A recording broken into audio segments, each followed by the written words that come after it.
जननीं शारदां देवीं रामकृष्णं जगद्गुरुं पादपद्मे तयोः श्रित्वा प्रणमामि मुहुर्मुहुः। ओं स्थापकाय च धर्मस्य सर्वधर्मस्वरूपिणे अवतारवरिष्ठाय रामकृष्णाय ते नमः। नमः श्री यतिराजाय विवेकानंदाय सूरये सच्चित् सुखस्वरूपाय स्वामिने तापहारिणे। ಶ್ರೀ ರಾಮಕೃಷ್ಣ ವಿವೇಕಾನಂದ ಭಾವ ಪ್ರಚಾರ ಪರಿಷತ್ ಕರ್ನಾಟಕ ಇದರ ಅರ್ಧವಾರ್ಷಿಕ ಸಭೆ ಹಾಗೂ ಹರಿಹರ ರಾಮಕೃಷ್ಣ ವಿವೇಕಾನಂದ ಆಶ್ರಮದ 12ನೇ ವಾರ್ಷಿಕೋತ್ಸವದ ಪ್ರಯುಕ್ತ ಇಂದು ಯುವ ಸಮ್ಮೇಳನವನ್ನು ನಡೆಸಲಾಗುತ್ತಿದೆ. ಕಾರ್ಯಕ್ರಮವನ್ನು ದಿವ್ಯತ್ರಯರಿಗೆ ನಮಸ್ಕರಿಸುತ್ತಾ, ಪೂಜ್ಯ ಸ್ವಾಮೀಜಿ ಹಾಗೂ ಮಾತಾಜಿಯವರಿಗೆ ನಮಸ್ಕರಿಸುತ್ತಾ ಪ್ರಾರ್ಥನೆಯೊಂದಿಗೆ ಪ್ರಾರಂಭಿಸೋಣ. ಪ್ರಾರ್ಥನೆ ಭಜನೆ ಕುಮಾರ ಗಗನ ಮತ್ತು ಪೃಥ್ವಿ ಇವರಿಂದ. ತವ ಕೃಪೆ ಬೆಳಗಲಿ ಭವ ಭ್ರಮೆ ಕಳೆಯಲಿ, ತವ ಕೃಪೆ ಬೆಳಗಲಿ ಭವ ಭ್ರಮೆ ಕಳೆಯಲಿ. ಶಿವೆ ಶ್ರೀ ಶಾರದೆ ತವ ಕದಿ ಮೊರೆಯುವೆ, ಶಿವೆ ಶ್ರೀ ಶಾರದೆ ತವ ಕದಿ ಮೊರೆಯುವೆ. ಇಂದು ಸುವಿಮಲೆ ವಂದಿತ ಪದತಲೆ, ಇಂದು ಸುವಿಮಲೆ ವಂದಿತ ಪದತಲೆ. ಕುಂದದ ಪ್ರೇಮದ ಮಂದಾಕಿನಿಯೇ, ಇಂದು ಸುವಿಮಲೆ ವಂದಿತ ಪದತಲೆ. ಕುಂದದ ಪ್ರೇಮದ ಮಂದಾಕಿನಿಯೇ, ತವ ಕೃಪೆ ಬೆಳಗಲಿ ಭವ ಭ್ರಮೆ ಕಳೆಯಲಿ, ತವ ಕೃಪೆ ಬೆಳಗಲಿ ಭವ ಭ್ರಮೆ ಕಳೆಯಲಿ. ಶಿವೆ ಶ್ರೀ ಶಾರದೆ ತವ ಕದಿ ಮೊರೆಯುವೆ, ಶಿವೆ ಶ್ರೀ ಶಾರದೆ ತವ ಕದಿ ಮೊರೆಯುವೆ. ತ್ಯಾಗ ವಿಭೂಷಿತೆ त्यागी कुलांबिके, त्याग विभूषिते त्यागी कुलांबिके. योगेन्द्रार्चिते योग प्रदाते, त्याग विभूषिते त्यागी कुलांबिके.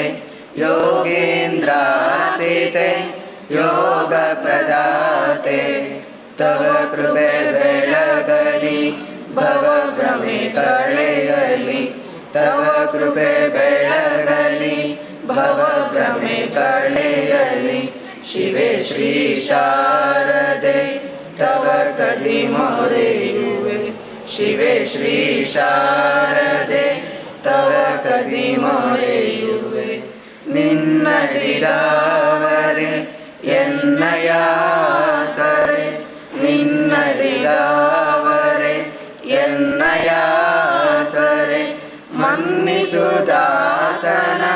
ಭಿನ್ನ ಮಾತೆ ನಿನ್ನಡಿದವರೆ ಎನ್ನಯಾಸರೆ ಮನ್ನಿಸುದಾಸನ ಭಿನ್ನ ಮಾತೆ ತವ ಕೃಪೆ ಬೆಳಗಲಿ ಭವಭ್ರಮೆ ಕಳೆಯಲಿ ತವ ಕೃಪೆ ಬೆಳಗಲಿ ಭವಭ್ರಮೆ ಕಳೆಯಲಿ ಶಿವೆ ಶ್ರೀ ಶಾರದೆ ತವ ಕದಿ ಮೊರೆಯುವೆ ಶಿವೆ ಶ್ರೀ ಶಾರದೆ ತವ ಕದಿ ಮೊರೆಯುವೆ ಶಿವೆ ಶ್ರೀ ಶಾರದೆ ತವ ಕದಿ ಮೊರೆಯುವೆ.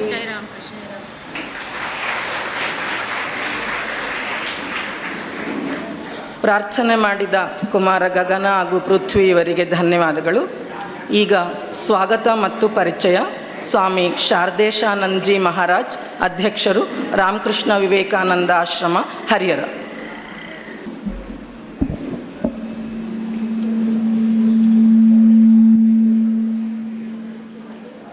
ಜನನೀಂ ಶಾರದಾಂ ದೇವೀಂ ರಾಮಕೃಷ್ಣಂ ಜಗದ್ಗುರುಂ ಪಾದಪದ್ಮೇ ತಯೋ ಶ್ರಿತ್ವಾ ಪ್ರಣಮಾಮಿ ಮುಹುರ್ಮುಹುಃ.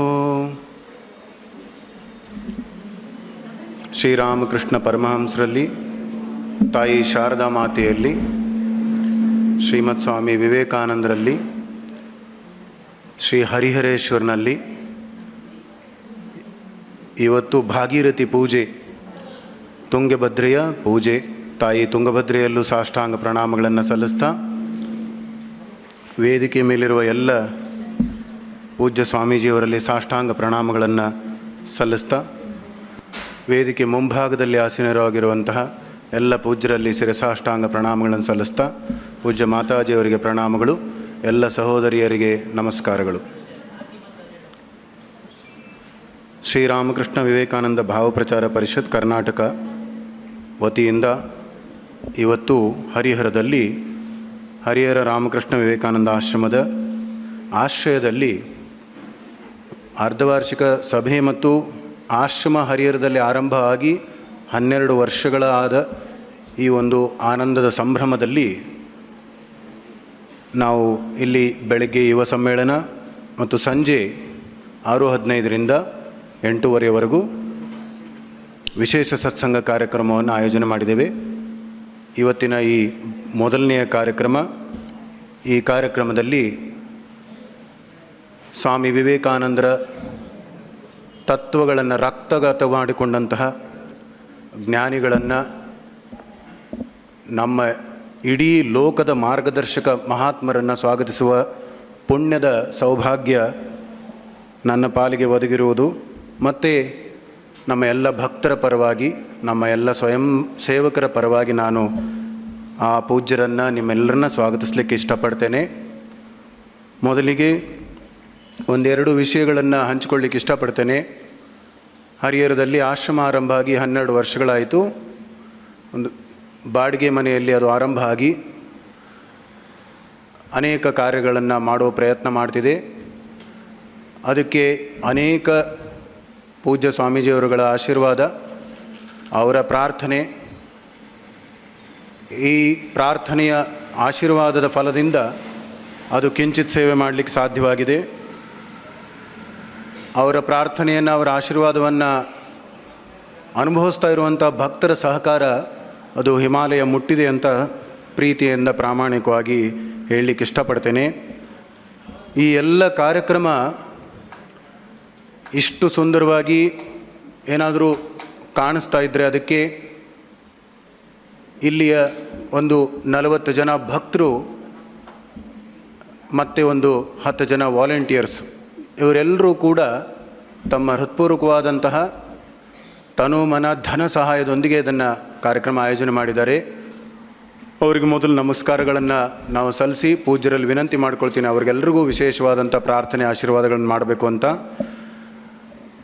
ಈ ಒಂದು ಪವಿತ್ರ ಕಾರ್ಯಕ್ರಮದಲ್ಲಿ ನಮ್ಮ ಕರೆಗೆ ಓಗೊಟ್ಟು ನಮ್ಮ ಮಂಗಳೂರು ರಾಮಕೃಷ್ಣ ಮಠದ ಅಧ್ಯಕ್ಷರು ಮತ್ತು ಈ ಅಖಂಡ ಕರ್ನಾಟಕದ ರಾಮಕೃಷ್ಣ ವಿವೇಕಾನಂದ ಭಾವ ಪ್ರಚಾರ ಪರಿಷತ್ತಿನ ಅಧ್ಯಕ್ಷರು ಶಾರದಾ ಮಾತೆ ಸ್ವರೂಪರೇ ಅಂತ ನಾವು ವೈಯಕ್ತಿಕವಾಗಿ ನಾನು ಅವರನ್ನು ಮತ್ತು ಎಲ್ಲರೂ ಹಾಗೆಯೇ ಭಾವಿಸುವಂತಹ ಪರಮಪೂಜ್ಯ ಶ್ರೀಮತ್ ಸ್ವಾಮಿ ಜಿತಕಾಮಾನಂದಜಿ ಮಹಾರಾಜರು ಬಂದಿದ್ದಾರೆ. ಅವರ ಪರಿಚಯವನ್ನು ಮಾಡಿ ನಂತರ ಅವರಿಗೆ ಮಾಲಾರ್ಪಣೆ ಮಾಡೋಣ. ಪೂಜ್ಯ ಸ್ವಾಮೀಜಿಯವರು ರಾಮಕೃಷ್ಣ ಮಹಾಸಂಘದ ಹಿರಿಯ ಯತಿಗಳು. ಸ್ವಾಮೀಜಿಯವರು 1973ರಲ್ಲಿ ಇಲ್ಲಿ ಉಳ್ಕೊಳ್ಳಂಥ ವಿದ್ಯಾರ್ಥಿನಿಯರು ನನ್ನನ್ನು ಸೇರಿಕೊಂಡು ಯಾರೂ ಜಗತ್ತಿಗೆ ಹುಟ್ಟಿರಲಿಲ್ಲ.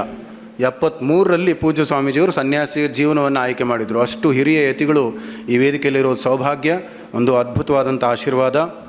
ಪೂಜ್ಯ ಸ್ವಾಮೀಜಿಯವರು ಮಂಗಳೂರಿನ ರಾಮಕೃಷ್ಣ ಮಠದ ಬಾಲಕಾಶ್ರಮದಲ್ಲಿ 20 ವರ್ಷಗಳ ಭಾಳ ಬಡ ಮಕ್ಕಳಿಗೆ 60 ಬಡ ಮಕ್ಕಳಿಗೆ ಉಚಿತವಾದ ವಿದ್ಯಾಭ್ಯಾಸವನ್ನು ನೀಡ್ತಾರೆ. ಮಂಗಳೂರಿನಲ್ಲಿ 20 ವರ್ಷ ಅವರ ವಾತ್ಸಲ್ಯವನ್ನು ಹೀರಿದ ಆ ಮಕ್ಕಳು ದೇಶ ವಿದೇಶಗಳಲ್ಲಿ ಸಂಚಾರ ಮಾಡ್ತಾ ದಿವೇತ್ರಿಯರ ಸೇವೆಯನ್ನು, ದಿವೇತ್ರಿಯರ ಭಾವವನ್ನು ಅನುಭವಿಸ್ತಾ ಇದ್ದಾರೆ. ಹಾಗೆಯೇ ಪೂಜ್ಯ ಸ್ವಾಮೀಜಿಯವರಿಗೆ ನಮ್ಮ ಮೂಲ ಮಠ ಬೇಲೂರು ಮಠಗಳು ಜವಾಬ್ದಾರಿಯನ್ನು ಕೊಟ್ಟು 2001ರಲ್ಲಿ ಮೈಸೂರಿನ ರಿಮ್ಷೆಯ ರಾಮಕೃಷ್ಣ ನೈತಿಕ ಮತ್ತು ಆಧ್ಯಾತ್ಮಿಕ ಶಿಕ್ಷಣ ಸಂಸ್ಥೆಯಲ್ಲಿ 9 ವರ್ಷಗಳ ಕಾಲ ಸಂಚಾಲಕರಾಗಿ ಸೇವೆ ಸಲ್ಲಿಸಿದ್ದಾರೆ. ಅಲ್ಲಿ ಶಿಕ್ಷಕರಿಗೆ ತರಬೇತಿ, ಎಲ್ಲ ವರ್ಗದ ಜನರಿಗೆ ತರಬೇತಿ ಕಾರ್ಯಗಳನ್ನು ಪೂಜ್ಯ ಸ್ವಾಮೀಜಿಯವರು ನಡೆಸಿದ್ದಾರೆ.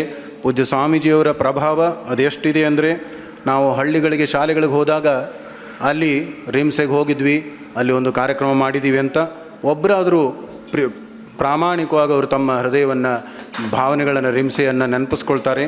ಹಾಗೆಯೇ ಸ್ವಾಮೀಜಿಯವರು ನಮ್ಮ ಈಗಿನ ಪ್ರಸ್ತುತ ಪ್ರಧಾನಮಂತ್ರಿಗಳು ಮಾನ್ಯ ನರೇಂದ್ರ ಮೋದಿಜಿಯವರು ಸ್ವಚ್ಛ ಭಾರತ ಅನ್ನುವಂತಹ ಒಂದು ಅಭಿಯಾನವನ್ನು ಆರಂಭ ಮಾಡಿದ್ರು.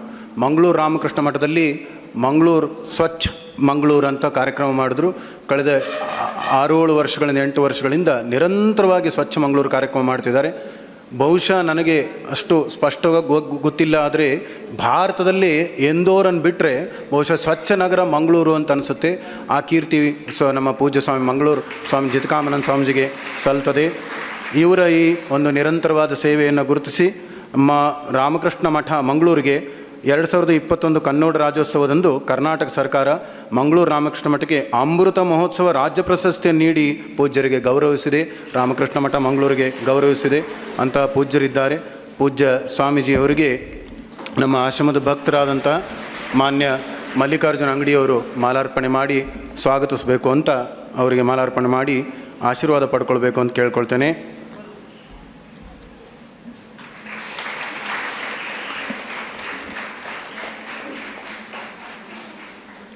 ಹಾಗೆಯೇ ಪರಮಪೂಜ್ಯ ಶ್ರೀ ಸ್ವಾಮಿ ಮುಕ್ತಿದಾನಂದಜಿ ಮಹಾರಾಜರು, ಟ್ರಸ್ಟಿಗಳು ರಾಮಕೃಷ್ಣ ಮಠ ಮಿಷನ್ ಬೇಲೂರು ಮಠ ಕೋಲ್ಕತ್ತಾ, ಅಧ್ಯಕ್ಷರು ಶ್ರೀರಾಮಕೃಷ್ಣ ಆಶ್ರಮ ಮೈಸೂರು, ಉಪಾಧ್ಯಕ್ಷರು ರಾಮಕೃಷ್ಣ ವಿವೇಕಾನಂದ ಭಾವ ಪ್ರಚಾರ ಪರಿಷತ್ ಕರ್ನಾಟಕ. ಪೂಜ್ಯ ಸ್ವಾಮೀಜಿಯವರ ಸಂಕ್ಷಿಪ್ತ ಪರಿಚಯ ಮಾಡ್ತೇನೆ. ಪ್ರಸ್ತುತ ಮೈಸೂರು ರಾಮಕೃಷ್ಣ ಆಶ್ರಮದ ಅಧ್ಯಕ್ಷರು. ಪೂಜ್ಯರು ಇನ್ಸ್ಟಿಟ್ಯೂಟ್ ಆಫ್ ಸೈನ್ಸ್ ಬಾಂಬೆ ವಿಶ್ವವಿದ್ಯಾಲಯದ ಸ್ನಾತಕೋತ್ತರ ಪದವಿಯನ್ನು ಪಡ್ಕೊಂಡಿದ್ದಾರೆ. 1982ರಲ್ಲಿ ಮೈಸೂರು ರಾಮಕೃಷ್ಣ ಮಠ ಸೇರಿದ ಪೂಜ್ಯರು ಪರಮಪೂಜ್ಯ ಶ್ರೀಮತ್ ಸ್ವಾಮಿ ವೀರೇಶ್ವರಾನಂದಜಿ ಮಹಾರಾಜರು ಅವರಿಂದ ಮಂತ್ರದೀಕ್ಷೆ, ಸನ್ಯಾಸ ದೀಕ್ಷೆಯನ್ನು ಪೂಜ್ಯ ಸ್ವಾಮಿ ಭೂತೇಶಾನಂದಜಿ ಮಹಾರಾಜರಿಂದ ಪಡ್ಕೊಂಡಿದ್ದಾರೆ. ಮೈಸೂರಿನ ರಾಮಕೃಷ್ಣ ವಿದ್ಯಾಶಾಲೆ ಅಂತ ಬಹಳ ಸುಪ್ರಸಿದ್ಧ ವಿದ್ಯಾಶಾಲೆ. ಆ ವಿದ್ಯಾಶಾಲೆಯಲ್ಲಿ 20 ವರ್ಷ ಆಡಳಿತ ಅಧಿಕಾರಿಯಾಗಿ ಸೇವೆ ಸಲ್ಲಿಸಿದ್ದಾರೆ. ಪೂಜ್ಯ ಸ್ವಾಮೀಜಿಯವರು ರಾಮಕೃಷ್ಣ ಮಿಷನ್ನಿನ ಮುಂಬೈ ಅದ್ವೈತ ಆಶ್ರಮ, ಕೋಲ್ಕತ್ತಾ ಮಾಯಾವತಿ ಆಶ್ರಮದ ಅಧ್ಯಕ್ಷರಾಗಿ ಸೇವೆ ಸಲ್ಲಿಸಿದ್ದಾರೆ. ರಾಮಕೃಷ್ಣ ಮಿಷನ್ನಿನ ಮಾಸಿಕ ಪತ್ರಿಕೆಗಳಾದ ಪ್ರಬುದ್ಧ ಭಾರತ, ವೇದಾಂತ ಕೇಸರಿ, ವಿವೇಕ ಪ್ರಭದ ಲೇಖನ ಬರೆದುಕೊಟ್ಟಿದ್ದಾರೆ. ಈಗಲೂ ಕೂಡ ಸಾಕಷ್ಟು ಲೇಖನಗಳನ್ನು ಬರೀತಾ ಇದ್ದಾರೆ. ಪೂಜ್ಯ ಸ್ವಾಮೀಜಿಯವರು ಶಿಕ್ಷಣ, ಭಾರತೀಯ ತತ್ವಶಾಸ್ತ್ರ, ಯೋಗ, ಮನಃಶಾಸ್ತ್ರ, ಸನಾತನ ಸಂಸ್ಕೃತಿಯ ವಿಷಯಗಳ ಕುರಿತು ವಿಶೇಷ ಜ್ಞಾನ ಹೊಂದಿದ್ದು ಅನೇಕ ವೇದಿಕೆಗಳಲ್ಲಿ ತಮ್ಮ ವಿಚಾರಗಳನ್ನು ಮಂಡಿಸಿದ್ದಾರೆ. ಪೂಜ್ಯ ಸ್ವಾಮೀಜಿಯವರ ವಿಶೇಷ ಸಾಧನೆ ಶ್ರೀಮತ್ ಸ್ವಾಮಿ ವಿವೇಕಾನಂದರು. ಶ್ರೀಮತ್ ಸ್ವಾಮಿ ವಿವೇಕಾನಂದರು ಕರ್ನಾಟಕಕ್ಕೆ ಬಂದಿದ್ದರು, ಮೈಸೂರಿಗೆ ಬಂದಿದ್ದರು. ಮೈಸೂರಿನಲ್ಲಿ ಉಳಿದುಕೊಂಡಿದ್ದಂಥ ಒಂದು ಸ್ಥಳವನ್ನು 10 ವರ್ಷಗಳಿಂದ ನಿರಂತರ ಹೋರಾಟ ಮಾಡಿ ಅನೇಕ ವಿರೋಧಗಳು, ಅದು ಸಹಜ ಅನಿಸುತ್ತೆ. ಅಥವಾ ಶ್ರೀಮತ್ ಸ್ವಾಮಿ ವಿವೇಕಾನಂದರ ಆದಿಯಾಗಿ ಜಗತ್ ಪರಿವರ್ತನೆ ಮಾಡಕ್ಕೆ ಬಂದಂಥ ಮಹಾಪುರುಷರಿಗೆಲ್ಲ ಅದು ಸಹಜ ಅನ್ನುವ ಹಾಗೆ ಅವರ ಒಂದು ರಕ್ತವನ್ನು ಹಿಡ್ಕೊಂಡು ಒಂದು ಒಳ್ಳೆಯ ಕಾರ್ಯ ಮಾಡಲಿಕ್ಕೆ ಹೊರಟಂತಹ ಪರಮ ಪೂಜ್ಯ ಶ್ರೀಮತ್ ಸ್ವಾಮಿ ಮುಕ್ತಿದಾನಂದಜಿ ಮಹಾರಾಜರಿಗೂ ಕೂಡ 10 ವರ್ಷಗಳಿಂದ ಅನೇಕ ವಿರೋಧಗಳು ಬಂದರೂ ಕೂಡ ಅಲ್ಲಿ ವಿವೇಕ ಸ್ಮಾರಕ ಅಂತ ನಿರ್ಮಾಣ ಮಾಡ್ತಾರೆ. 10 ಕೋಟಿ ರೂಪಾಯಿಯ ನಿಮ್ಮಂತಹ ವಿದ್ಯಾರ್ಥಿನಿಯರಿಗೆ ವಿದ್ಯಾರ್ಥಿಗಳಿಗೆ ಗ್ರಂಥಾಲಯ ವಿವೇಕಾನಂದರ ಚಿಂತನೆಯ ಒಂದು ಮಾರ್ಗದರ್ಶನ ನಡೀತಾ ಇದೆ. ಇತ್ತೀಚೆಗೆ ನಾವು ಒಂದು 15 ದಿವಸದ ಹಿಂದೆ ಎಲ್ಲ ಕರ್ನಾಟಕದ ಪೂಜ್ಯರನ್ನು ಅವರು ಆಹ್ವಾನ ಮಾಡಿದ್ರು, ಅಲ್ಲಿಗೆ ಹೋಗಿದ್ವಿ. ನಮ್ಮ ಪೂಜ್ಯ ತುಮಕೂರು ಸ್ವಾಮೀಜಿಯವರು ವೀರೇಶಾನಂದ ಸ್ವಾಮೀಜಿಯವರು ಒಂದು ಬಹಳ ಅದ್ಭುತವಾದ ಮಾತನ್ನು ತಮ್ಮ ಹಿತನುಡಿಗಳಲ್ಲಿ ಹೇಳಿದರು. ಹಿಂದೆ ಜನ ಅರಮನೆ ನೋಡ್ಲಿಕ್ಕೆ ಹೋಗ್ತಿದ್ರು, ಇನ್ನು ಮುಂದೆ ಜನರು ಭಕ್ತರು ಅರಮನೆಯೊಂದಿಗೆ ಸ್ವಾಮಿ ವಿವೇಕಾನಂದರು ಗುರು ಮನೆಗೂ ಹೋಗಿ ನೋಡ್ತಾರೆ. ಅಂತಹ ಕಾರ್ಯವನ್ನು ಪೂಜ್ಯ ಸ್ವಾಮಿ ಮುಕ್ತಿದಾನಂದಜಿಯವರು ಮಾಡಿದ್ದಾರೆ. ಆ ಕಾರ್ಯದ ಪೂಜ್ಯ ಸ್ವಾಮೀಜಿಯವರನ್ನು ನಮ್ಮ ಆಶ್ರಮದ ಭಕ್ತರಾದಂತಹ ನಮ್ಮ ಹರಿಹರ ತಾಲೂಕಿನ ಡಿಪೋ ಮ್ಯಾನೇಜರ್ ಆದಂಥ ಸಂದೀಪ್ ಅವರು ಮಾಲಾರ್ಪಣೆ ಮಾಡಿ ಸ್ವಾಗತಿಸಬೇಕು ಮತ್ತು ಅವರಿಂದ ಆಶೀರ್ವಾದ ಪಡ್ಕೋಬೇಕು ಅಂತ ಕೇಳ್ಕೊಳ್ತೇನೆ.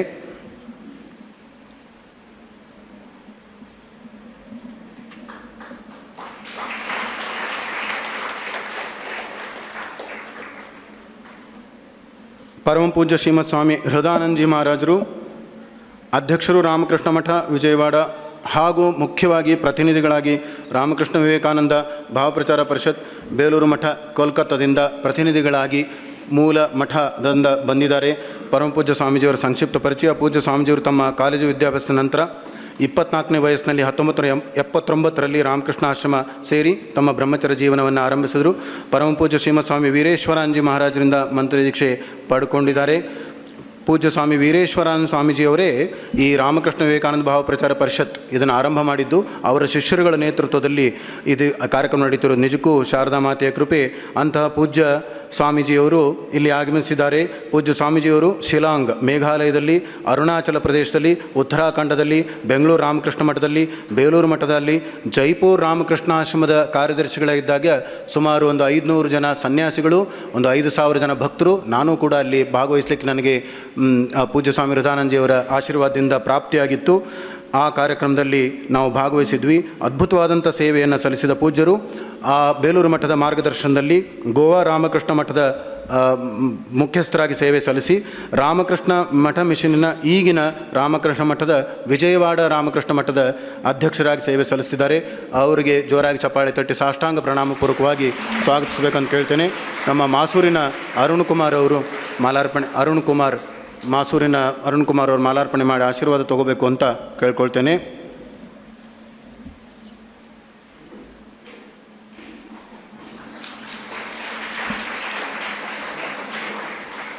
ಹಾಗೆಯೇ ಪರಮ ಪೂಜ್ಯ ಶ್ರೀಮತ್ ಸ್ವಾಮಿ ಬೋಧಸ್ವರೂಪಾನಂದಜಿ ಮಹಾರಾಜರು, ಪೂಜ್ಯ ಸ್ವಾಮೀಜಿಯವರು ಪ್ರಸ್ತುತ ಅವರ ಸಂಕ್ಷಿಪ್ತ ಪರಿಚಯ. ಪೂಜ್ಯ ಸ್ವಾಮೀಜಿಯವರು ಪ್ರಸ್ತುತ ರಾಮಕೃಷ್ಣ ಮಠ ಮಾದಿಹಳ್ಳಿ ತುರುವೇಕೆರೆಯ ಆಶ್ರಮದ ಅಧ್ಯಕ್ಷರು. ಪೂಜ್ಯ ಸ್ವಾಮೀಜಿಯವರು ಮೈಸೂರಿನ ನ್ಯಾಷನಲ್ ಇನ್ಸ್ಟಿಟ್ಯೂಟ್ ಆಫ್ ಇಂಜಿನಿಯರಿಂಗ್ ಪದವೀಧರರು, ಇಂಜಿನಿಯರಿಂಗ್ ಇನ್ಸ್ಟಿಟ್ಯೂಟ್ ಆಫ್ ಕಾಲೇಜ್ನಲ್ಲಿ, ಅದೇ ಕಾಲೇಜ್ನಲ್ಲಿ ಮತ್ತು ಹಾಸನದ ಮಲ್ನಾಡ್ ಇಂಜಿನಿಯರಿಂಗ್ ಕಾಲೇಜ್ನಲ್ಲಿ ಉಪನ್ಯಾಸಕರಾಗಿ ಸೇವೆ ಸಲ್ಲಿಸಿದ್ದಾರೆ. 1990ರಲ್ಲಿ ಕೋಲ್ಕತ್ತಾದ ಬೇಲೂರು ಮಠದ ಮುಖ್ಯ ಕೇಂದ್ರದಲ್ಲಿ ಅವರು 17 ವರ್ಷಗಳ ಕಾಲ ಬೇಲೂರು ಮಠದಲ್ಲಿ ರಿಲೀಫ್ ವರ್ಕ್ ಮತ್ತು ಪುನರ್ವಸತಿ ಸೇವಾ ಕಾರ್ಯ ಮತ್ತು ಸಾರಿಗೆ ವ್ಯವಸ್ಥೆಯ ಅತಿ ದೊಡ್ಡ ಜವಾಬ್ದಾರಿಯನ್ನು ನಿರ್ವಹಿಸಿದ್ದಾರೆ. ಮತ್ತು ಹೊಸದಾಗಿ ಬರುವಂಥ ಬ್ರಹ್ಮಚಾರಿಗಳಿಗೆ ಮಾರ್ಗದರ್ಶಕರಾಗಿಯೂ ಕೂಡ ಸೇವೆ ಸಲ್ಲಿಸಿದ್ದಾರೆ. ಸಾವಿರಾರು ವಿದ್ಯಾರ್ಥಿಗಳಿಗೆ ಮಾರ್ಗದರ್ಶನ ಮಾಡಿರುವ ಪೂಜ್ಯರು ಪೊನ್ನಂಪೇಟೆ ಕೊಡಗು ಭಾಗದಲ್ಲಿ ಬರುವಂಥ ಪೊನ್ನಂಪೇಟೆ ಶಾರದಾಶ್ರಮದ ಮುಖ್ಯಸ್ಥರಾಗಿ ಸೇವೆ ಸಲ್ಲಿಸಿದ್ದಾರೆ. ಹಾಗೆಯೇ ಸ್ವಾಮಿ ವಿವೇಕಾನಂದರ 150ನೇ ವರ್ಷಾಚರಣೆ ಸಂದರ್ಭದಲ್ಲಿ ಸಾವಿರಾರು ಬಡವರಿಗೆ, ನಿರ್ಗತಿಕರಿಗೆ ವಸ್ತ್ರದಾನ, ಧನಧಾನ್ಯ ನೀಡಿ ಅವ್ರನ್ನೇ ದೇವರು ಅಂಥೇಳಿ ಸೇವೆ ಸಲ್ಲಿಸಿದ್ದಾರೆ. ಕೊರೋನಾದಲ್ಲಿ ಲಕ್ಷಾಂತರ ಜನರಿಗೆ ಸೇವೆ ಸಲ್ಲಿಸಿದ ಅನೇಕ ಭಕ್ತರು, ಅನೇಕ ಮಠಗಳು ನಡೆದಿದೆ. ಅದರಲ್ಲಿ ಪ್ರಮುಖ ಪಾತ್ರ ವಹಿಸಿದ್ದು ನಮ್ಮ ರಾಮಕೃಷ್ಣ ಮಠಗಳು ಕೂಡ. ಅದರಲ್ಲಿ ಕೊಡಗಿನ ಶಾರದಾಶ್ರಮದ ಮೂಲಕ ಪೂಜ್ಯ ಶ್ರೀಮತ್ ಸ್ವಾಮಿ ಬೋಧಸ್ವರೂಪಾನಂದಜಿ ಮಹಾರಾಜರು ಫುಡ್ ಕಿಟ್, ಮೆಡಿಸಿನ್ಗಳನ್ನೆಲ್ಲ ನೀಡಿ ಸೇವೆ ಸಲ್ಲಿಸಿದ್ದಾರೆ. ಇಂತಹ ಪೂಜ್ಯರು ಇಲ್ಲಿರುವುದು ನಮ್ಮೆಲ್ಲರಿಗೂ ಆಶೀರ್ವಾದ. ಅವ್ರನ್ನ ಸಾಷ್ಟಾಂಗ ಪ್ರಣಾಮಪೂರ್ವಕವಾಗಿ ನಮ್ಮ ಸಂತೋಷ್ ಸಂಕೊಳ್ಳಿಯವರು ಮಾಲಾರ್ಪಣೆ ಮಾಡಿ ಸ್ವಾಗತಿಸಬೇಕು ಅಂತ ವಿನಂತಿ ಮಾಡ್ಕೊಳ್ತೇನೆ. ಪೂಜ್ಯರ ಆಶೀರ್ವಾದ ಪಡ್ಕೊಳ್ಬೇಕಂತ ಕೇಳ್ತೇನೆ.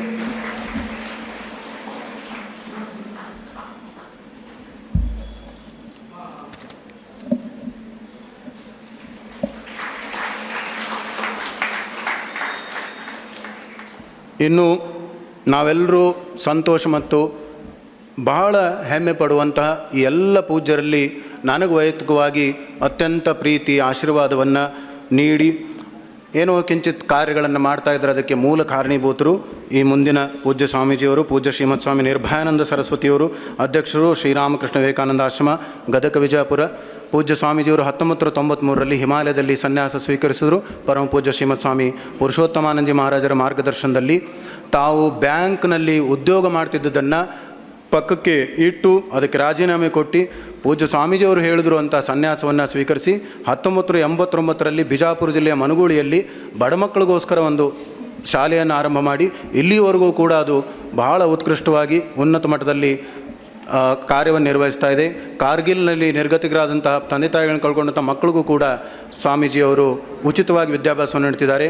ಪೂಜ್ಯ ಸ್ವಾಮೀಜಿಯವರು ಗದಗ, ಬಿಜಾಪುರ, ರಾಯಚೂರು, ಚಿತ್ರದುರ್ಗ, ಬಾಗಲಕೋಟೆ ರಾಮಕೃಷ್ಣ ಆಶ್ರಮಗಳ ಅಧ್ಯಕ್ಷರಾಗಿ ಸೇವೆ ಸಲ್ಲಿಸಿದ್ದಾರೆ. ಪೂಜ್ಯ ಸ್ವಾಮೀಜಿಯವರ ಜ್ಞಾನವನ್ನು ಗುರುತಿಸಿದ ಪಾಶ್ಚಾತ್ಯ ಪ್ರಾಜ್ಞರು ಪೂಜ್ಯರನ್ನು ಈ ಒಂದು ವಾಕ್ಯವನ್ನು ಸರಿಯಾಗಿ ಕೇಳಿಸ್ಕೊಳ್ಬೇಕು. ಯಾರು ಮಕ್ಕಳಿದ್ದೀರಿ ತಮ್ಮ ಗಮನವನ್ನು ಸೆಳೀಲಿಕ್ಕೆ ಇಷ್ಟಪಡ್ತಿದ್ದೀನಿ. ಪೂಜ್ಯ ಸ್ವಾಮಿ ಶ್ರೀಮತ್ ಸ್ವಾಮಿ ವಿವೇಕಾನಂದರು ಮೊದಲನೆಯ ವಿಶ್ವಧರ್ಮ ಸಮ್ಮೇಳನವನ್ನು ಭಾರತದ ಪ್ರತಿನಿಧಿಯಾಗಿ ಅವರು ಭಾಗವಹಿಸಿದ ವಿಷಯ ತಮಗೆಲ್ಲ ಗೊತ್ತಿದೆ. ಚಿಕಾಗೋ ಉಪನ್ಯಾಸ 3 ನಿಮಿಷದ ಭಾಷಣ, 125 ವರ್ಷ ಕಾಲ ಅದರ ಸೆಲಿಬ್ರೇಷನ್, ಭಾಷಣದ 3 ನಿಮಿಷದ ಸೆಲಿಬ್ರೇಷನ್ ಇಡೀ ಭಾರತ, ಇಡೀ ವಿಶ್ವ ಸಂಭ್ರಮಿಸ್ತು. ನಾವೆಲ್ಲ ಸಂತೋಷ ಪಡಬೇಕು. ಈ ವೇದಿಕೆಯಲ್ಲಿ 4ನೇ ವಿಶ್ವಧರ್ಮ ಸಮ್ಮೇಳನದಲ್ಲಿ ಭಾಷಣ ಮಾಡಿದಂಥ ಪೂಜ್ಯ ಸ್ವಾಮಿ ನಿರ್ಭಯಾನಂದ ಸರಸ್ವತಿಯವರು ಇಲ್ಲಿ ಆಸೀನರಾಗಿದ್ದಾರೆ. ಪೂಜ್ಯ ಸ್ವಾಮೀಜಿಯವರು ಇಟಲಿ, ಸಿಂಗಾಪುರ್, ಇಂಗ್ಲೆಂಡ್, ಅಮೆರಿಕ ವಿಶ್ವವಿದ್ಯಾಲಯಗಳಲ್ಲಿ ಉಪನ್ಯಾಸ ನೀಡಿದ್ದಾರೆ. ಪೂಜ್ಯರ ಒಂದು ವಿದೇಶ ಪ್ರವಾಸದಲ್ಲಿ ವ್ಯಾಟಿಕನ್ ನಗರದ ಗೌರವಾನ್ವಿತ ಪೋಪ್ ಇವರ ಸಮ್ಮುಖದಲ್ಲಿ ಹಿಂದೂ ಧರ್ಮದ ಕುರಿತಾಗಿ ಪೂಜ್ಯರು ಮಾತನಾಡಿದ್ದಾರೆ. ಪೂಜ್ಯ ಸ್ವಾಮೀಜಿಯವರು 125ನೇ ಚಿಕಾಗೋ ಉಪನ್ಯಾಸದ ವರ್ಷಾಚರಣೆಯಲ್ಲಿಯೂ ಕೂಡ ಚಿಕಾಗೋ ನಗರದಲ್ಲಿ, ಅಮೆರಿಕದ ಚಿಕಾಗೋ ನಗರದಲ್ಲಿಯೇ ಎಲ್ಲಿ ಸ್ವಾಮೀಜಿಯವರು ಮಾತನಾಡಿದ್ರು ಅಲ್ಲಿ ಪೂಜ್ಯ ಸ್ವಾಮೀಜಿಯವರದು ಉಪನ್ಯಾಸವನ್ನು ಆ ದೇಶದವರು ಆಯೋಜನೆ ಮಾಡಿ ಅಲ್ಲಿಯೂ ಕೂಡ ಪೂಜ್ಯರು ಪ್ರವಚನವನ್ನು ಮಾಡಿದ್ದಾರೆ, ಉಪನ್ಯಾಸವನ್ನು ನೀಡಿದ್ದಾರೆ. ನನ್ನ ವೈಯಕ್ತಿಕ ಅನಿಸಿಕೆ, ಪೂಜ್ಯ ಸ್ವಾಮಿ ವಿವೇಕಾನಂದರ ವಾಣಿ ಶಕ್ತಿಯೇ ಜೀವನ, ಮರಣ ಶಕ್ತಿಯೇ ಜೀವನ, ದೌರ್ಬಲ್ಯವೇ ಮರಣ. ಪೂಜ್ಯ ಶ್ರೀಮತ್ ಸ್ವಾಮಿ ನಿರ್ಭಯಾನಂದಜಿಯವರು ಶಕ್ತಿಯೇ ಜೀವನವನ್ನು ಅದನ್ನು ಬಿಟ್ಟು ಆ ದೌರ್ಬಲ್ಯ ಮರಣವನ್ನು ಅವರು ನೆನಪಿಸ್ಕೊಳ್ಳೋದೇ ಇಲ್ಲ ಅನ್ನುವಷ್ಟರ ಮಟ್ಟಿಗೆ ಆ ಶಕ್ತಿಯೇ ಜೀವನ ಅನ್ನುವುದನ್ನೇ ಎಷ್ಟೊಂದು ರೂಢಿಸ್ಕೊಂಡಿದ್ದಾರೆ. ಅಂದರೆ ಒಂದು ಕಿಂಚಿತ್ತೂ ದೌರ್ಬಲ್ಯವನ್ನು ಅವ್ರ ಹೃದಯದಲ್ಲಿ ತಂದುಕೊಳ್ಳಿಕ್ಕೆ ಅವರು ಇಷ್ಟಪಡದೆ ಆ ಶಕ್ತಿಯ ಜೀವನವನ್ನು, ಶಕ್ತಿಯನ್ನು ನಂಬ್ಕೊಂಡು ಬದುಕ್ತಾ ಇರುವಂತಹ ಭಾಳ ಅದ್ಭುತವಾದಂಥ ಹಿರಿಯ ಸನ್ಯಾಸಿಗಳು. ಅವರಿಗೆ ನನ್ನ ಸಾಷ್ಟಾಂಗ ಪ್ರಣಾಮಪೂರ್ವಕವಾಗಿ ಸ್ವಾಗತವನ್ನು ಬಯಸ್ತೇನೆ. ನಮ್ಮ ಆಶ್ರಮದ ಭಕ್ತರಾದಂತಹ ರಾಜಶೇಖರ್ ಮಹಾಜನ್ ಶೆಟ್ಟಿಯವರು ಅವರಿಗೆ ಸ್ಮಲಾರ್ಪಣೆ ಮಾಡಬೇಕು. ರಾಜಶೇಖರ್ ಮಹಾಜನ್ ಶೆಟ್ಟಿಯವರು, ನಮ್ಮ ಪ್ರಮೋದ್ ಬೀಳ್ಗಿಯವರು ಇದ್ದರೆ ಪ್ರಮೋದ್ ಬೀಳ್ಗಿಯವರು ಬಂದು ಮಾಲಾರ್ಪಣೆ ಮಾಡಬೇಕು. ನಮ್ಮ ನಕ್ಷತ್ರ ಚಾನಲ್ನ ಕೃಷ್ಣ ಅವರು ಮಾಲಾರ್ಪಣೆ ಮಾಡಿ ಆಶೀರ್ವಾದ ತಗೋಬೇಕು ಅಂತ ಕೇಳ್ಕೊಳ್ತೇನೆ. ಪರಮ ಪೂಜ್ಯ ಶ್ರೀಮತ್ ಸ್ವಾಮಿ ನಿರ್ಭಯಾನಂದ ಸರಸ್ವತಿಯವರು.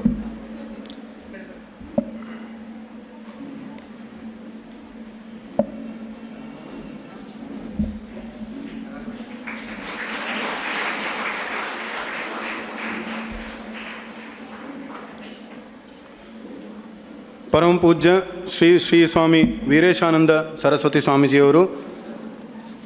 ಪೂಜ್ಯ ಸ್ವಾಮೀಜಿಯವರ ಸಂಕ್ಷಿಪ್ತ ಪರಿಚಯ ಸುದೀರ್ಘವಾಗಿದೆ, ಆದರೆ ಅದೆಲ್ಲವನ್ನೂ ಕೂಡ ಇನ್ನೂ ಹೆಚ್ಚಾಗಿ ಹೇಳಿದ್ರೂ ಕೂಡ ಖಂಡಿತವಾಗಿಯೂ ಕಡಿಮೆ. ನಾವೇ ಅದನ್ನು ಸಂಕ್ಷಿಪ್ತ ಮಾಡಿದ್ದೇನೆ. ಎಷ್ಟು ಸಂಕ್ಷಿಪ್ತ ಆಗುತ್ತೋ ಅಷ್ಟು ಅದ್ಭುತವಾದಂತಹ ಅವರ ಸಾಧನೆ ಇದೆ. ಅದನ್ನು ತಾವು ದಯವಿಟ್ಟು ಕೇಳಿಸ್ಕೊಳ್ಳಿ, ಸ್ಫೂರ್ತಿ ಪಡ್ಕೊಳ್ಳಿ. ಇಲ್ಲಿ ಕುಳಿತಂತಹ ಪೂಜ್ಯರಲ್ಲಿ 3-4 ಜನ ಇಂಜಿನಿಯರಿಂಗ್ ಪದವೀಧರರು, ತಾವೆಲ್ಲ ಇನ್ನೂ ಆ ಪದವಿಯನ್ನು ಮಾಡಲಿಕ್ಕೆ ಪ್ರಯತ್ನ ಮಾಡ್ತಿರೋರು, ಕೆಲವಾರು ಸಾಧನೆಗಳನ್ನು ಮಾಡಿದವರು ಇದ್ದೀರಿ. ಇಂತಹ ಅದ್ಭುತವಾದಂತಹ ಲೌಕಿಕ ಜ್ಞಾನವನ್ನು ಹೊಂದಿ ಅಷ್ಟು ಅದ್ಭುತವಾದಂತಹ ಸನ್ಯಾಸ ಜೀವನವನ್ನು ಹೊತ್ತು ಬಂದು ನಿಮಗೆ ಆಶೀರ್ವಾದ ಮಾಡಲಿಕ್ಕೆ ಬಂದಿದ್ದಾರೆ. ತಾವು ಎಷ್ಟು ಜೇನುಗಳಾಗಿ ಅಮೃತವನ್ನು, ಮಧುವನ್ನು ಹೀರ್ತಿರೋ ಅಷ್ಟು ನೀವು ವಿವೇಕಾನಂದರು ಸೋದರಿ ನಿವೇದಿತ ಆಗ್ತೀರಿ. ಹಾಗಾಗಿ ಸ್ವಾಮೀಜಿಯವರು ಪರಿಚಯ ಮಾಡ್ಕೊಳ್ತಿದ್ದೇನೆ. ಪೂಜ್ಯ ಸ್ವಾಮೀಜಿಯವರು E&C ಇಂಜಿನಿಯರಿಂಗ್ ಪದವೀಧರರು ಮೈಸೂರು ವಿಶ್ವವಿದ್ಯಾಲಯದಲ್ಲಿ. ಪೂಜ್ಯ ಸ್ವಾಮೀಜಿಯವರು ರಾಮಕೃಷ್ಣ ಮಿಷನ್ನ ಹಿರಿಯ ಯತಿಗಳಲ್ಲಿ ಒಬ್ಬರಾದ ಪೂಜ್ಯ ಸ್ವಾಮಿ ಪುರುಷೋತ್ತಮಾನಂದಜಿ ಮಹಾರಾಜರ ಮಾರ್ಗದರ್ಶನ ಪಡ್ಕೊಂಡು 1993ರಲ್ಲಿ ಸನ್ಯಾಸ ದೀಕ್ಷೆಯನ್ನು ಪಡ್ಕೊಂಡಿದ್ದಾರೆ. ಪೂಜ್ಯ ಸ್ವಾಮೀಜಿಯವರು ತುಮಕೂರು ವಿಶ್ವವಿದ್ಯಾಲಯದ ಗೌರವಾನ್ವಿತ ಅತಿಥಿ ಉಪನ್ಯಾಸಕರಾಗಿ ಇಂಡಾಲಜಿ ಭಾರತೀಯ ಸಸ್ಯಶಾಸ್ತ್ರದ ಕುರಿತು ಅವರು ಗೌರವಾನ್ವಿತ ಉಪನ್ಯಾಸಕರಾಗೂ ಸೇವೆ ಸಲ್ಲಿಸ್ತಾ ಇದ್ದಾರೆ. ತುಮಕೂರಿನಲ್ಲಿ ತಾಯಂದರಿಗೆ, ಯುವಕರಿಗೆ, ಯುವತಿಯರಿಗೆ 25ಕ್ಕೂ ಹೆಚ್ಚು ಸತ್ಸಂಗ ಕೇಂದ್ರಗಳನ್ನು ನಡೆಸಿ ಮಾರ್ಗದರ್ಶನ ಮಾಡ್ತಾ ಇದ್ದಾರೆ. ವಿದ್ಯಾರ್ಥಿ ದೇವೋ ಭವ ಅಂಥೇಳಿ ಒಂದು ಅಂಗಸಂಸ್ಥೆಯನ್ನು ಮಾಡಿಕೊಂಡು ಅಲ್ಲಿ ಬಡ ಹಾಗೂ ಜಾಣ ಅರ್ಹ ವಿದ್ಯಾರ್ಥಿಗಳಿಗೆ ವಿದ್ಯಾಭ್ಯಾಸಕ್ಕೆ ಸಾವಿರಾರು ಮಕ್ಕಳಿಗೆ ಧನ ಸಹಾಯ ಮಾಡಿ ಪ್ರೋತ್ಸಾಹಿಸಿದ್ದಾರೆ. ಆ ಪೂಜ್ಯ ಸ್ವಾಮೀಜಿಯವರು ನೂರಾರು ಲಕ್ಷಾಂತರ ಶಿಕ್ಷಕರಿಗೆ ಪ್ರವಚನ ಮಾಡಿದ ಅನುಭವ ಇದೆ, ಅವು ಮಾಡಿದ್ದಾರೆ. ಪೂಜ್ಯ ಸ್ವಾಮೀಜಿಯವರು ಇನ್ನೂ ವಿಶೇಷ ಅಂದರೆ ರಾಮಕೃಷ್ಣ ಮಠದಲ್ಲಿ ನಮ್ಮೆಲ್ಲರ ಪೂಜ್ಯ ಗುರುಗಳು ಪೂಜ್ಯ ಸ್ವಾಮಿ ಪುರುಷೋತ್ತಮಾನಂದಜಿಯವರು ಕೊಡಗಿನ ರಾಮಕೃಷ್ಣ ಪೊನ್ನಂಪೇಟೆ ಆಶ್ರಮದ ಅಧ್ಯಕ್ಷರಾದಾಗ ಸಾವಿರಾರು ಕಾಫಿ ಕೀಳುವಂತಹ ಬಡ ತಾಯಂದರನ್ನು ಗುರುತಿಸಿ 1008 ತಾಯಂದರಿಗೆ ಜೀವಂತ ದುರ್ಗಾ ಪೂಜೆ ಮಾಡಿದರು. ಬಹುಶಃ ಅದನ್ನೇ ಒಂದು ಸ್ಫೂರ್ತಿಯುತವಾಗಿ ತಗೊಂಡಂಥ ಪರಮ ಪೂಜ್ಯ ಶ್ರೀಮತ್ ಸ್ವಾಮಿ ವೀರೇಶಾನಂದಜಿ ಮಹಾರಾಜರು ಕಳೆದ ಒಂದು 25 ವರ್ಷಗಳಲ್ಲಿ 8,000ಕ್ಕಿಂತೂ ಹೆಚ್ಚು ತಾಯಂದರನ್ನು ಗುರುತಿಸಿ ಅವರಿಗೆ ಸೀರೆ, ಅಕ್ಕಿ, ಬೇಳೆ ಕೊಟ್ಟು ಅವರನ್ನೇ ಜೀವಂತ ದುರ್ಗೆ ಅಂತ ಪೂಜೆ ಮಾಡಿದ್ದಾರೆ. ಕರ್ನಾಟಕ ರಾಜ್ಯ ಸರ್ಕಾರದ ಶಿಕ್ಷಣ ಇಲಾಖೆ, ಚಾರ್ಟರ್ಡ್ ಅಕೌಂಟ್ಸು, FCA ಕರ್ನಾಟಕ, ಭಾರತೀಯ ವಿಮಾ ನಿಗಮ ಇವರು ಸ್ವಾಮೀಜಿಯವರ ಜ್ಞಾನವನ್ನು ಗುರುತಿಸಿ ಅವರನ್ನು ಪ್ರವಚನಕ್ಕೆ ಆಹ್ವಾನಿಸಿ ಅವರಿಂದ ಜ್ಞಾನವನ್ನು ಪಡ್ಕೊಂಡಿದ್ದಾರೆ. ಇನ್ನೂ ಒಂದು ಅವರ ಎಲ್ಲ ಈ ಕಾರ್ಯದಲ್ಲಿ ದೇವಸ್ಥಾನಕ್ಕೆ ಕಳಶ ಇಟ್ಟಂತೆ ಪೂಜ್ಯರು ಕೂಡ 4ನೇ ವಿಶ್ವ ಧರ್ಮ ಸಮ್ಮೇಳನದಲ್ಲಿ ಸ್ಪೇನ್ನಲ್ಲಿ ಅವರು ಪೂಜ್ಯರು ಭಾರತದ ಪರವಾಗಿ ಭಾಗವಹಿಸಿದ ಕೀರ್ತಿ ಪೂಜ್ಯ ಸ್ವಾಮಿಯವರು ಸಲ್ಲಬೇಕು. ಅವರಿಗೆ ಅಂತಹ ಒಂದು ಪೂಜ್ಯ ಸ್ವಾಮೀಜಿಯವರು ಇಲ್ಲಿ ಉಪಸ್ಥಿತರಿದ್ದಾರೆ. ಪೂಜ್ಯ ಸ್ವಾಮೀಜಿಯವರು ಟುರಿನ್, ಜಿನಿವಾ ಯೂನಿವರ್ಸಿಟಿಗಳಲ್ಲೂ ಕೂಡ ಆಹ್ವಾನದ ಮೇರೆಗೆ ಸಿಂಗಾಪುರ್, ಸಿಯಲುಗಳಲ್ಲೂ ಕೂಡ ಪ್ರವಚನಗಳನ್ನು ಮಾಡಿದ್ದಾರೆ. ವೈಯಕ್ತಿಕವಾಗಿ ನಮ್ಮ ಹರಿಹರ ಆಶ್ರಮಕ್ಕೆ ನಮ್ಮ ಸಂಚಾಲಕ ಸ್ವಾಮೀಜಿಯವರು ಪೂಜ್ಯ ಸ್ವಾಮಿ ಪ್ರಕಾಶಾನಂದಜಿಯವ್ರನ್ನ ಬಿಟ್ಟರೆ ಬಹುಶಃ ಪೂಜ್ಯ ಸ್ವಾಮಿ ವೀರೇಶಾನಂದ ಸ್ವಾಮೀಜಿಯವರು ಇಲ್ಲಿಗೆ ಬಂದು ತಮ್ಮ ಉದಾರತೆಯನ್ನು ತೋರಿಸಿ ಈ ಜ್ಞಾನವನ್ನು ಹರಿಹರಕ್ಕೆ ಹೆಚ್ಚು ಹಂಚಿದ್ದಾರೆ. ಅಂತಹ ಪೂಜ್ಯರು ಇಲ್ಲಿದ್ದಾರೆ. ಅವರಿಗೆ ಸಾಷ್ಟಾಂಗ ಪ್ರಣಾಮಪೂರ್ವಕವಾಗಿ ನಮ್ಮ ಆಶ್ರಮದ ಸ್ವಯಂ ಸೇವಕ ಅನಿಲ್ ಕುಮಾರ್ ಅವನು ಮಾಲಾರ್ಪಣೆ ಮಾಡಬೇಕು ಅಂತ ಕೇಳ್ಕೊಳ್ತೇನೆ.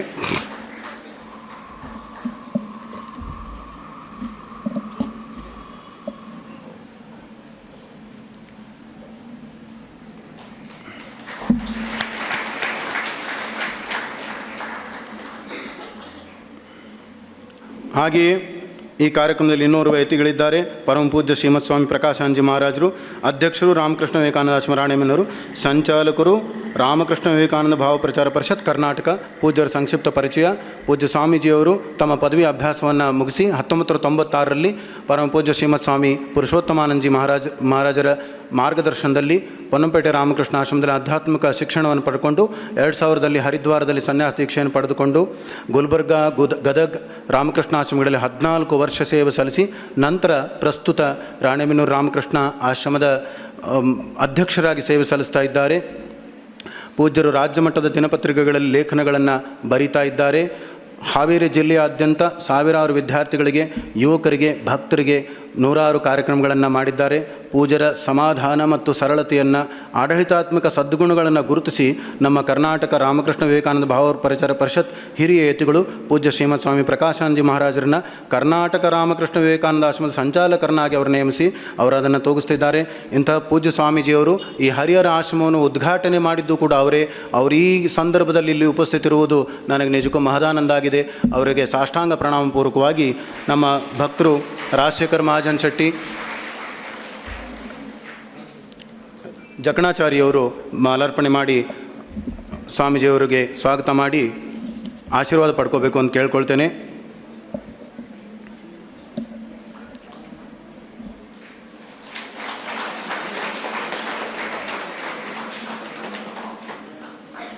ಹಾಗೆಯೇ ರಾಮಕೃಷ್ಣ ವಿವೇಕಾನಂದ ಭಾವ ಪ್ರಚಾರ ಪರಿಷತ್ತಿನ ಎಲ್ಲ ರಾಮಕೃಷ್ಣ ಆಶ್ರಮದ ಪೂಜ್ಯ ಯತಿಗಳು ಬಂದಿದ್ದಾರೆ. ಅವರೆಲ್ಲರಿಗೂ ಕೂಡ ನಮ್ಮ ಹರಿಹರದ ಮಹಾಜನತೆಯ ಪರವಾಗಿ, ಭಕ್ತರ ಪರವಾಗಿ, ತಮ್ಮೆಲ್ಲ ವಿದ್ಯಾರ್ಥಿನಿಯರ ಪರವಾಗಿ ಸಾಷ್ಟಾಂಗ ಪ್ರಣಾಮಪೂರ್ವಕವಾಗಿ ಸ್ವಾಗತವನ್ನು ಬಯಸ್ತೇನೆ.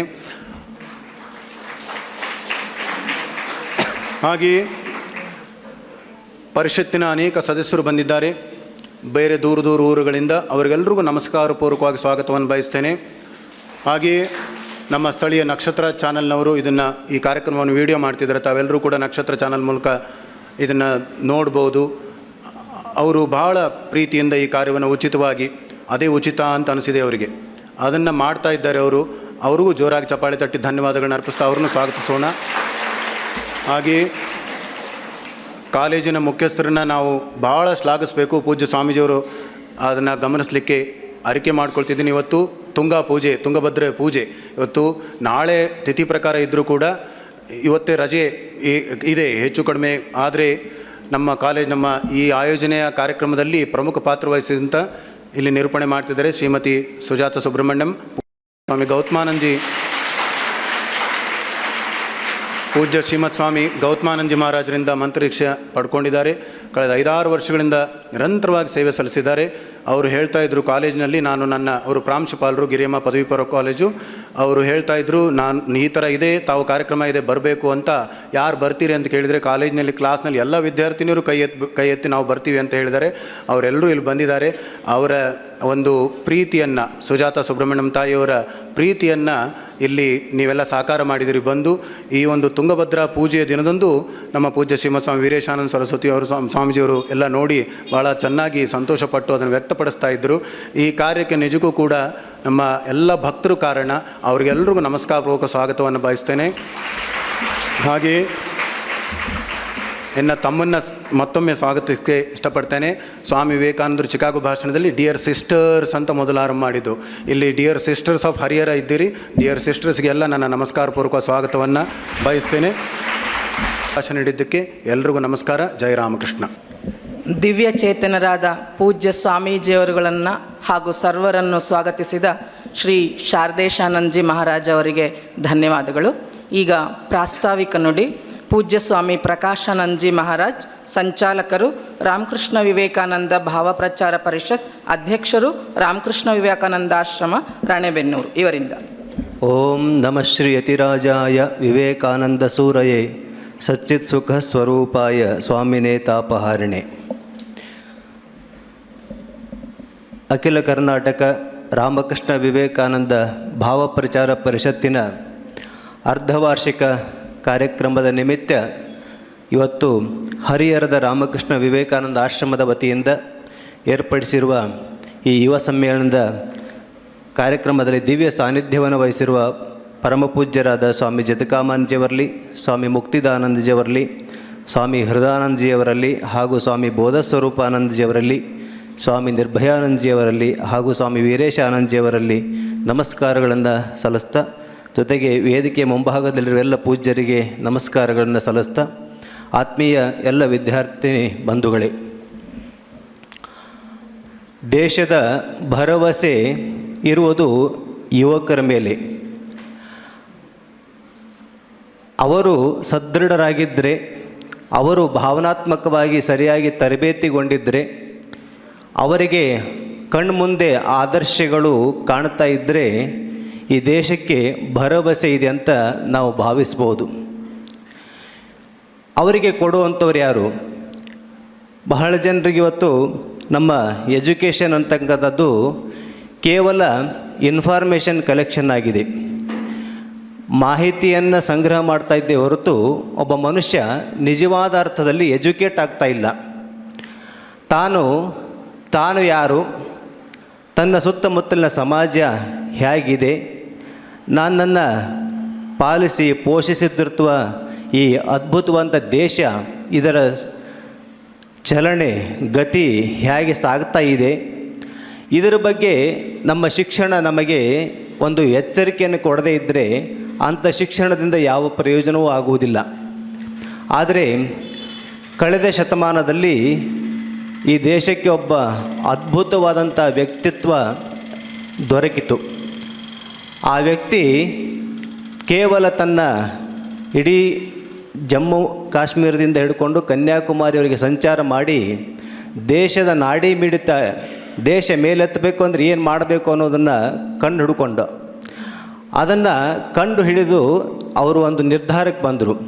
ಏನಂತಂದರೆ, ಈ ದೇಶ ಹಿಂದೆ ಸಾವಿರಾರು ವರ್ಷಗಳಿಂದ ಹಿಂದೆ ಜಗತ್ತಿಗೆ ಗುರುವಾಗಿದ್ದಂಥ ಈ ದೇಶ, ಜಗತ್ತಿಗೆ ಮಾರ್ಗದರ್ಶನ ಮಾಡ್ತಾ ಇದ್ದಂಥ ಈ ದೇಶ ಮತ್ತು ಜ್ಞಾನ ಮತ್ತು ಶ್ರೀಮಂತಿಕೆಗೆ ಅತ್ಯಂತ ಹೆಸರುವಾಸಿಯಾದಂಥ ಈ ದೇಶ ಇವತ್ತು ಈ ದಟ್ಟ ದರಿದ್ರವಾದ ವಾತಾವರಣದಲ್ಲಿ ಈ ರೀತಿಯಾದಂಥ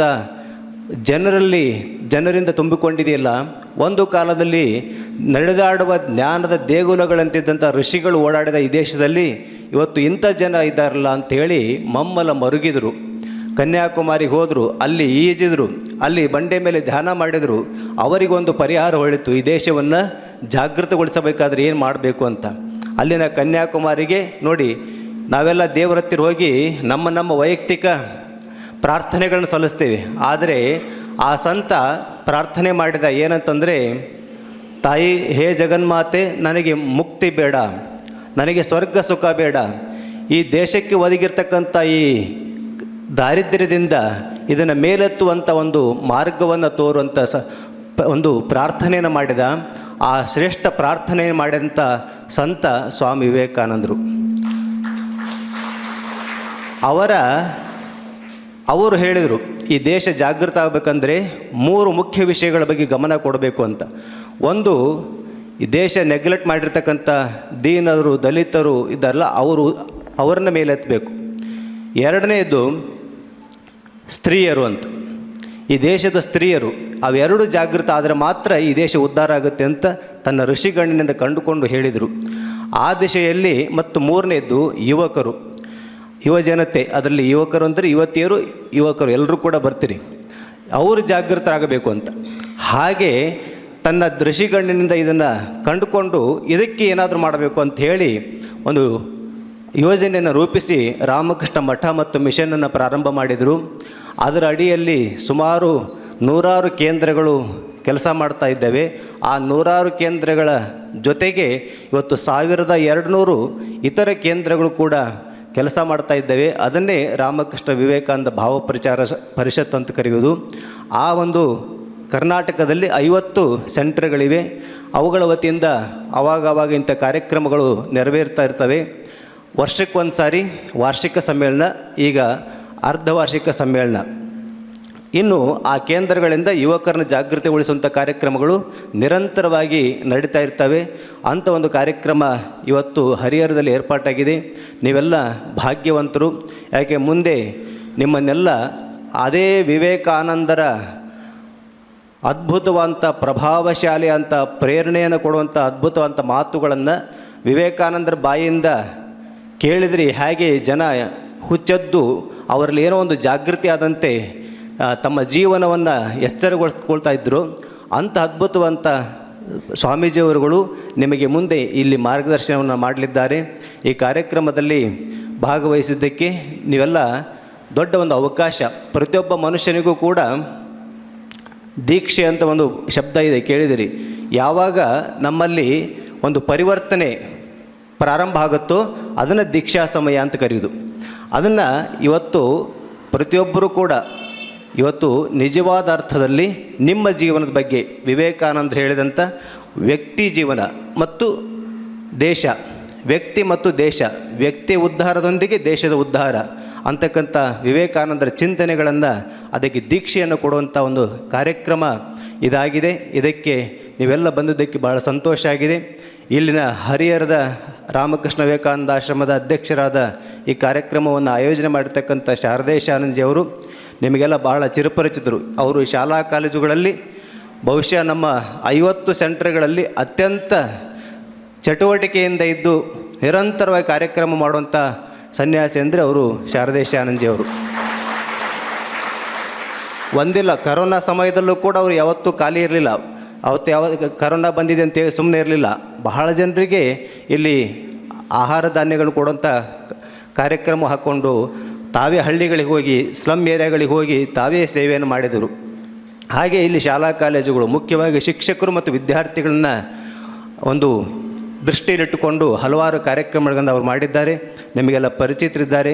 ಈ ಕಾರ್ಯಕ್ರಮ ಬಹಳ ವಿಶೇಷವಾದ. ಪೂಜ್ಯ ಸ್ವಾಮಿ ನಿರ್ಭಯಾನಂದಜಿಯವರು, ವೀರೇಶಾನಂದಜಿಯವರು, ಸ್ವಾಮಿ ಜಿತಕಾಮಾನಂದಜಿಯವರು, ಮುಕ್ತಿದಾನಂದಜಿಯವರು ಅದ್ಭುತವಾದಂಥ ಮಾತುಗಳನ್ನು ನೀವೆಲ್ಲ ತನ್ಮಯರಾಗಿ ಕೇಳಿ ಇವತ್ತಿನ ಕಾರ್ಯಕ್ರಮಕ್ಕೆ ಬಂದದ್ದು ನಿಮ್ಮ ಜೀವನದಲ್ಲಿ ಒಂದು ಅತ್ಯಂತ ಬದಲಾವಣೆಯ ದಿನ ಅಂತ ನೀವೆಲ್ಲ ಭಾವಿಸುವಂತಾಗಲಿ ಅಂತೇಳಿ ನಾನು ಭಗವಂತನ ಪ್ರಾರ್ಥಿಸಿ ನನ್ನ ಮಾತನ್ನು ಮುಕ್ತಾಯಗೊಳಿಸ್ತೇನೆ. ಜೈ ರಾಮಕೃಷ್ಣ. ಎಲ್ಲ ವಿದ್ಯಾರ್ಥಿನಿಯರಿಗೂ ಸ್ಫೂರ್ತಿ ನುಡಿಗಳನ್ನಾಡಿದ ಪೂಜ್ಯ ಸ್ವಾಮಿ ಪ್ರಕಾಶಾನಂದಜಿ ಮಹಾರಾಜ್ ಇವರಿಗೆ ಧನ್ಯವಾದಗಳು. ಈಗ ಕಾರ್ಯಕ್ರಮದ ಉದ್ಘಾಟನೆ ಪೂಜ್ಯ ಸ್ವಾಮೀಜಿಯವರುಗಳಿಂದ.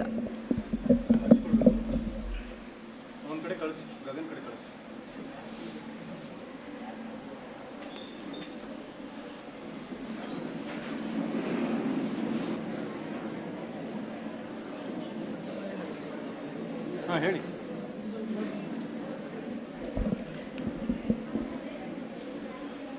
ಓಂ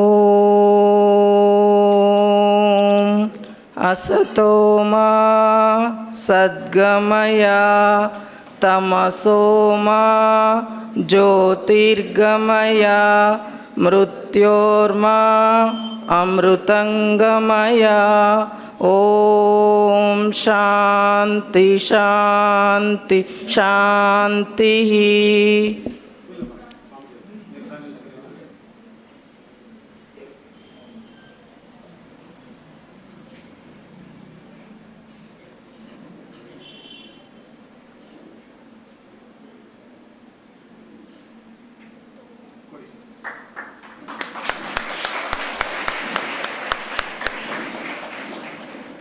ಅವರುಗಳಿಗೆಲ್ಲ ಧನ್ಯವಾದಗಳು.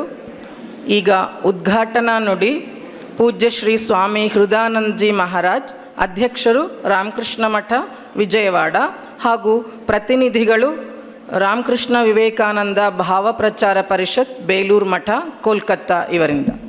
ಓಂ ಅಸತೋ ಮಾ ಸದ್ಗಮಯ ತಮಸೋ ಮಾ ಜ್ಯೋತಿರ್ಗಮಯ ಮೃತ್ಯೋರ್ಮಾಮೃತಂಗಮಯ. ಓಂ ಶಾಂತಿ ಶಾಂತಿ ಶಾಂತಿ. ಹರಿ ಓಂ. ನಮಃ ಶ್ರೀ ಯತಿರಾಜಾಯ ವಿವೇಕಾನಂದಸೂರಯೇ ಸಚ್ಚಿತ್ ಸುಖಸ್ವರೂಪಾಯ ಸ್ವಾಮಿನೇ ತಾಪಹಾರಿಣೇ.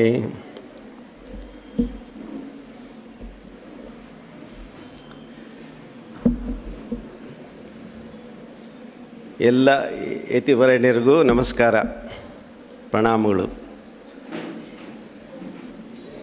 ಇಲ್ಲಿ ನೆರೆದಿರ್ತಕ್ಕಂಥ ಎಲ್ಲ ವಿದ್ಯಾರ್ಥಿಗಳಿಗೂ ಭಕ್ತರಿಗೂ ನಮಸ್ಕಾರ.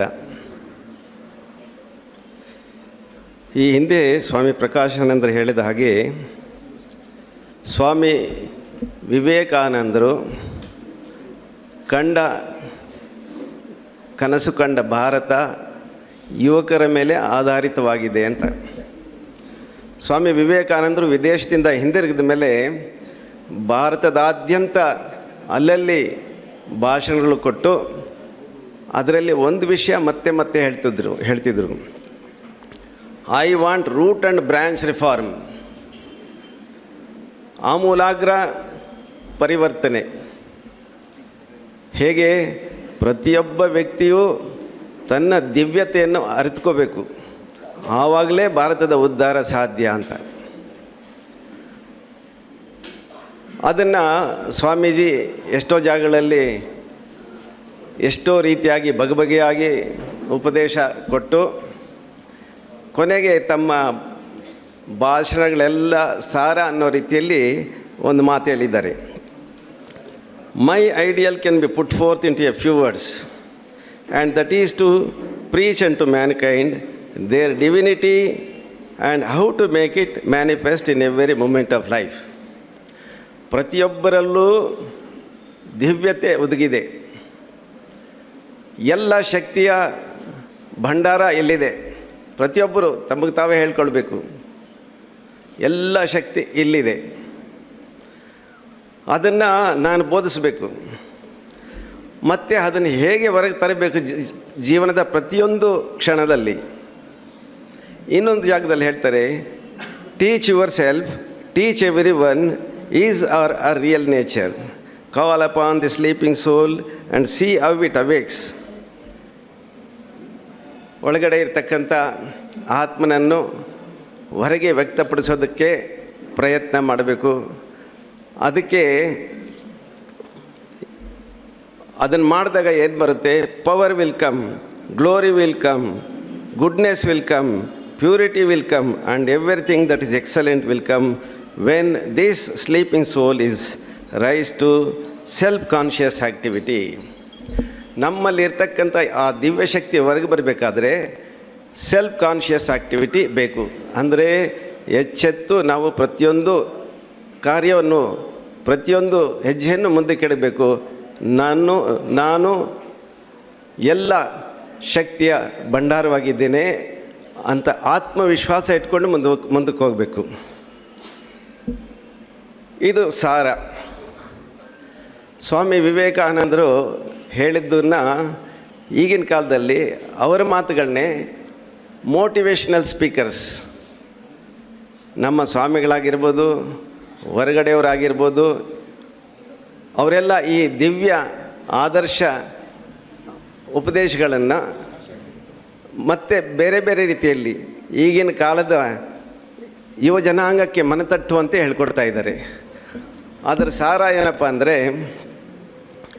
ಒಂದು, ನಿನ್ನಲ್ಲಿ ದಿವ್ಯತೆ ಅಡಗಿದೆ, ಅಪಾರ ಶಕ್ತಿ ಅಡಗಿದೆ, ಅದನ್ನು ಹೊರಗೆ ತಗೊಂಡು ಬಾ. ಶೀಲ ನಿರ್ಮಾಣ ಮಾಡು. ಶೀಲ ನಿರ್ಮಾಣವಾಗಬೇಕಾದ್ರೆ ದೇಹ ಗಟ್ಟಿಯಾಗಿರಬೇಕು. ಶೀಲ ಮತ್ತು ದೇಹ ಗಟ್ಟಿಯಾಗಿ ಆರೋಗ್ಯಪೂರ್ಣವಾಗಿ ಮುಂದಕ್ಕೆ ಹೋಗಬೇಕಾದ್ರೆ ಜನಸೇವೆಯನ್ನು ಮಾಡು ಮತ್ತು ನಿನ್ನ ವ್ಯಕ್ತಿತ್ವವನ್ನು ನಿರ್ಮಾಣ ಮಾಡ್ಕೋಬೇಕು. ಇದೆಲ್ಲ ಮೋಟಿವೇಶ್ನಲ್ ಸ್ಪೀಕರ್ಸ್ ಸಾಧಾರಣವಾಗಿ ಹೇಳುವಂಥ ಮಾತುಗಳು. ಅದನ್ನೇ ಬಗೆಬಗೆಯಾಗಿ ವಿವಿಧ ಶೈಲಿಗಳಲ್ಲಿ ಹೇಳ್ತಾರೆ. ಸಾರ ಇಷ್ಟೇ, ನಿಮ್ಮನ್ನು ನೀವು ಅಭಿವೃದ್ಧಿಪಡಿಸ್ಕೊಳ್ಬೇಕು. ವಿಶೇಷವಾಗಿ ಯುವ ಜನಾಂಗ, ಅವರಲ್ಲಿ ಈ ಒಂದು ದೃಢ ಸಂಕಲ್ಪ ಬರಬೇಕು. ಏನಪ್ಪ ಅಂದರೆ, ನಾವು ಭಾರತೀಯರು, ನಾವು ಯುವಕರು ಇಡೀ ಜಗತ್ತಿಗೆ ನಾವು ಆದರ್ಶವಾಗಬೇಕು. ಎಂಥ ಆದರ್ಶವಾಗಬೇಕಂದ್ರೆ, ಬೇರೆ ರಾಷ್ಟ್ರಗಳಲ್ಲಿ ಇರ್ತಕ್ಕಂಥ ಎಲ್ಲರೂ ಭಾರತೀಯರಂತಹ ಪೌರರು ಇನ್ನಿಲ್ಲ, ಭಾರತೀಯರಂತಹ ದೇಶ ಇನ್ನಿಲ್ಲ ಅಂತ ಹೇಳಬೇಕು. ಆ ಥರ ಒಂದು ಕನಸು ಕಂಡಿದ್ದರು ಅಬ್ದುಲ್ ಕಲಾಂ. ಈಗ ಮೋದಿಯವರು ಕಾಣ್ತಾ ಇದ್ದಾರೆ. ಕಲಾಂ ಅವ್ರು ಏನು ಹೇಳ್ತಿದ್ರು ಅಂದರೆ, ನಾವು ಕನಸು ಕಾಣಬೇಕು, ಮಲ್ಕೊಂಡಾಗ ಕನಸು ಕಾಣ್ತೀವಿ, ಆದರೆ ನಿಜವಾಗ್ಲೂ ನಾವು ಹೇಗೆ ಕನಸು ಕಾಣಬೇಕಂದ್ರೆ, ನಮ್ಮ ಕನಸು ಎಷ್ಟು ಜೋರಾಗಿರ್ಬೇಕಂದ್ರೆ ನಿದ್ರೆನೇ ಬರಬಾರ್ದು, ಆ ರೀತಿ ಕನಸಿರಬೇಕು. ಅಂಥ ಆದರ್ಶಗಳನ್ನ ನಾವು ಹೊಂದಿರಬೇಕು.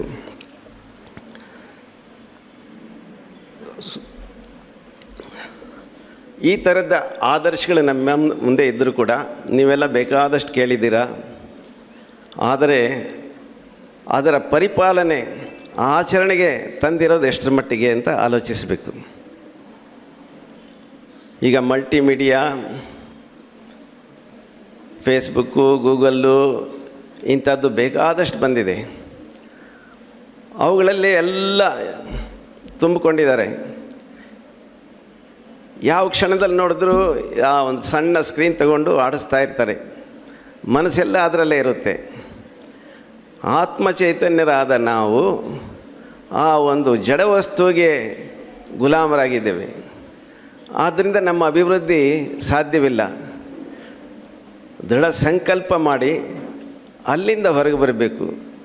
ಈಗ ಒಂದು ನದಿ ಪ್ರವಾಹ ಹೋಗ್ತಾ ಇದೆ, ಅದರಲ್ಲಿ ಒಂದು ಮೀನು ಹೋಗ್ತಾ ಇದೆ ಮುಂದಕ್ಕೆ ಅಂದರೆ ಏನರ್ಥ?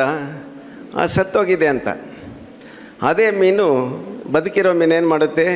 ಎದುರಾಗಿ ಈಜಿ ಮುಂದಕ್ಕೆ ಹೋಗ್ತಾ ಇರುತ್ತೆ.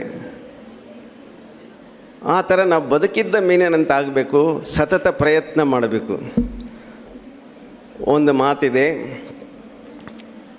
ನೋವಿಲ್ಲದ ನಿಮಿಷವೆಲ್ಲಿ, ಜನನದಲ್ಲಾಗಲಿ ಮರಣದಲ್ಲಾಗಲಿ, ಬದುಕಿನಲ್ಲಿ ಹೆಜ್ಜೆ ಹೆಜ್ಜೆಗೂ ಬಳಲಿ ನಿಂತು ಹೋದರೆ ನಿಮಿಷವೂ ನಿನ್ನದಲ್ಲ.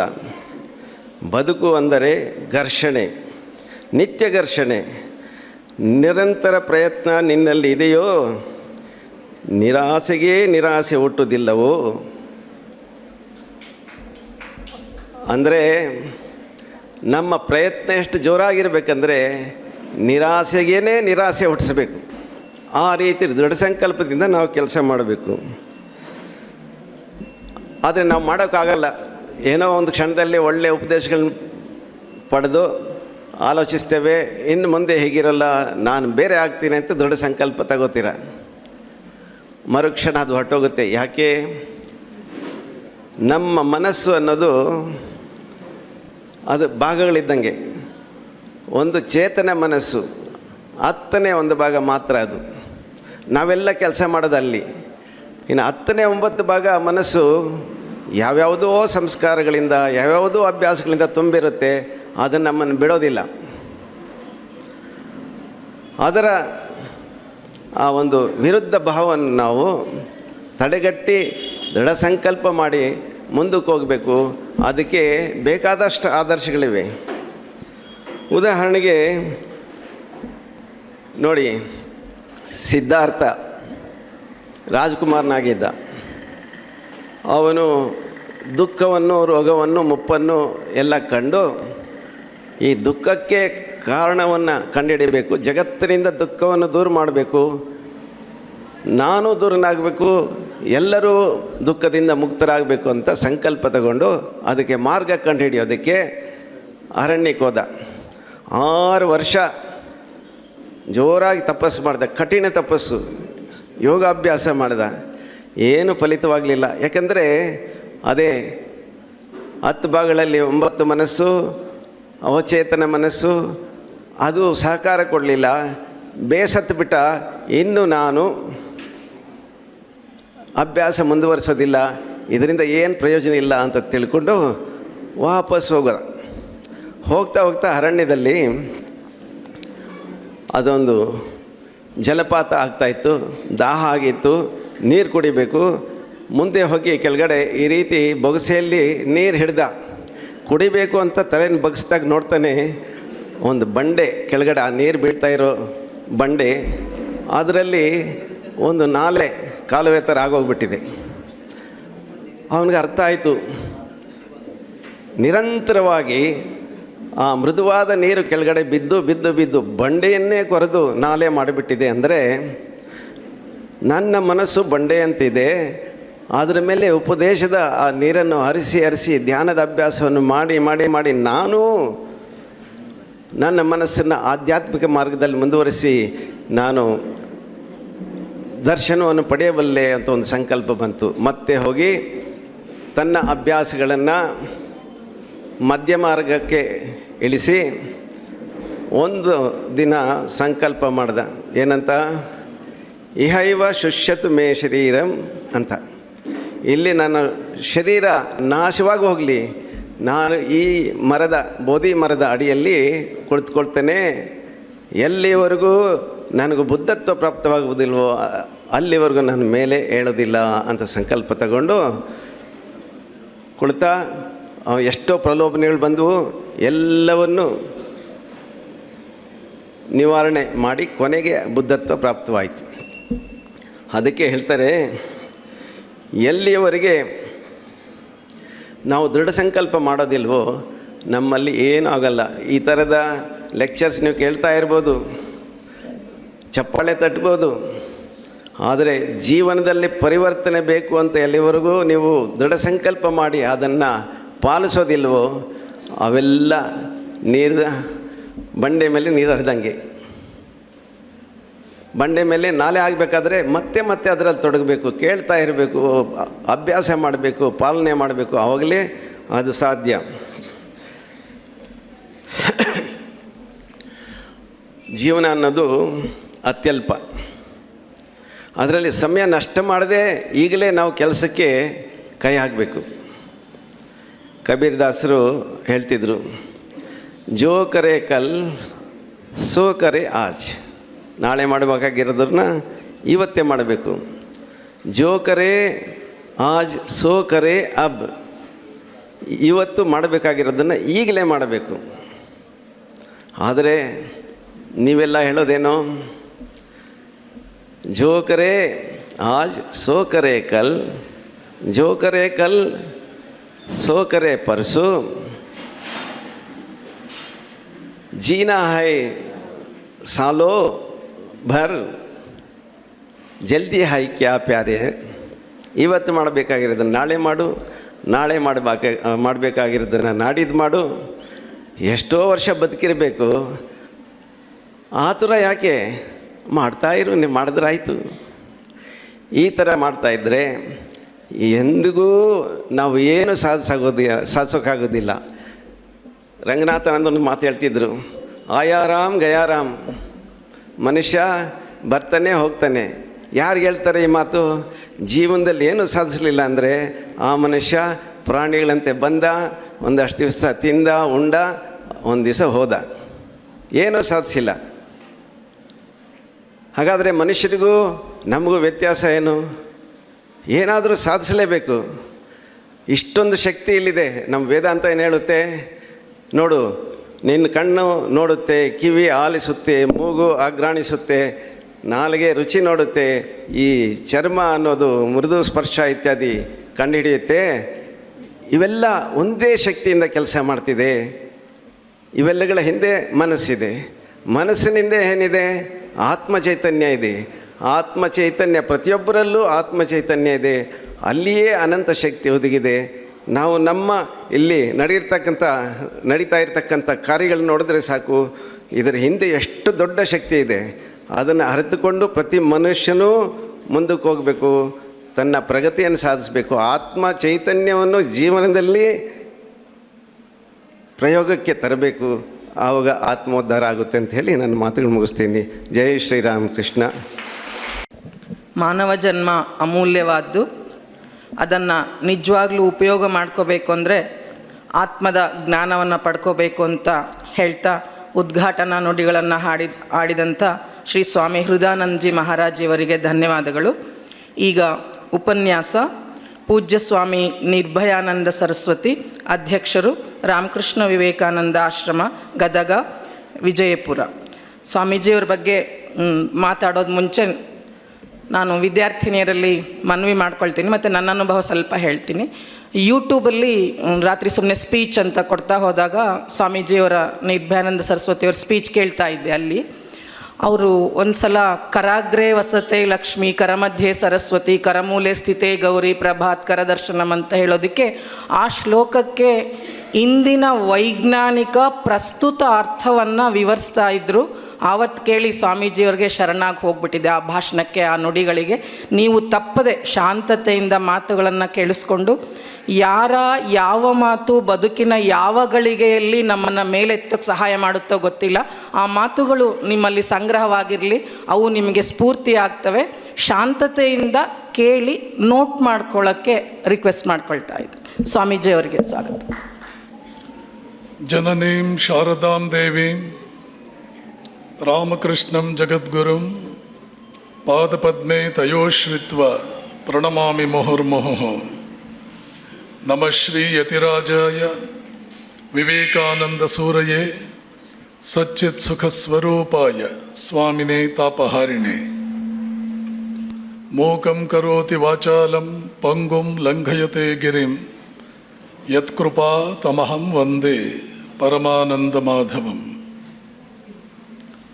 ವೀರೇಶ್ವರಾನಂದದಯಾಮೃತಾಬ್ಧಿಂ ಶ್ರೀರಂಗನಾಥಂಚ ವಿಜ್ಞಾನಭಾನುಂ ಚಿದಾನಂದರೂಪ ಶ್ರೀಪುರುಷೋತ್ತಮಾರ್ಯಂ ಧ್ಯಾಯನ್ ಹೃದಯ ಸ್ಥಾನ್ ಕೃತಿನಂ ಹ್ಯವೈಮಿ. ವೇದಿಕೆ ಮೇಲೆ ಆಸೀನರಾಗಿರ್ತಕ್ಕಂಥ ಎಲ್ಲ ಪರಮ ಪೂಜ್ಯರಲ್ಲಿ ಅತ್ಯಂತ ಹೃತ್ಪೂರ್ವಕವಾದ ಪ್ರಣಾಮಗಳನ್ನು ಹೇಳ್ತೇನೆ. ವೇದಿಕೆಯ ಮುಂಭಾಗದಲ್ಲಿರ್ತಕ್ಕಂಥ ಎಲ್ಲ ಸೋದರರಲ್ಲಿ, ಸನ್ಯಾಸಿ ಸೋದರರಲ್ಲಿ ಪ್ರಣಾಮಗಳನ್ನು ಹೇಳ್ತೇನೆ. ಉಪಸ್ಥಿತರಿರುವ ಎಲ್ಲ ಮಾತಾಜಿಗಳಲ್ಲಿ ಪ್ರಣಾಮಗಳನ್ನು ಹೇಳ್ತೇನೆ. ಪ್ರೀತಿಯ ಕಿರಿಯ ಸೋದರಿಯರೇ, ಸೋದರರಿದ್ದಾರೆ, ಸ್ವಲ್ಪ ಇದ್ದಾರೆ. ಪ್ರೀತಿಯ ಸೋದರರೇ, ಸ್ವಲ್ಪ ಹೊತ್ತು ಯಾರೂ ಕೂಡ ಗುಸು ಪಿಸಿ ಎಲ್ಲ ಮಾಡಬಾರ್ದು. ಇಲ್ಲ ನಮಗೆ ಅದು ಬಹಳ ಇಂಪಾರ್ಟೆಂಟ್ ಇದೆ ಲೈಫ್ನಲ್ಲಿ ಅಂತ ಅನ್ನೋರು ಇದ್ದರೆ 2 ನಿಮಿಷ ಟೈಮ್ ಕೊಡ್ತೀನಿ, ಹೊರಗಡೆ ಹೋಗಿಬಿಡಿ. ಹೊರಗಡೆ ಹೋಗಿ ಏನಾದರೂ ಮಾಡಿಕೊಳ್ಳಿ. ಒಳಗಡೆ ಇದ್ದಾಗ ನೋ ಗುಸು ನೋ ಪಿಸಿ. 2 ರೀತಿಯ ಕಾಲೇಜ್ ಸ್ಟೂಡೆಂಟ್ಸ್ ಇರ್ತಾರೆ.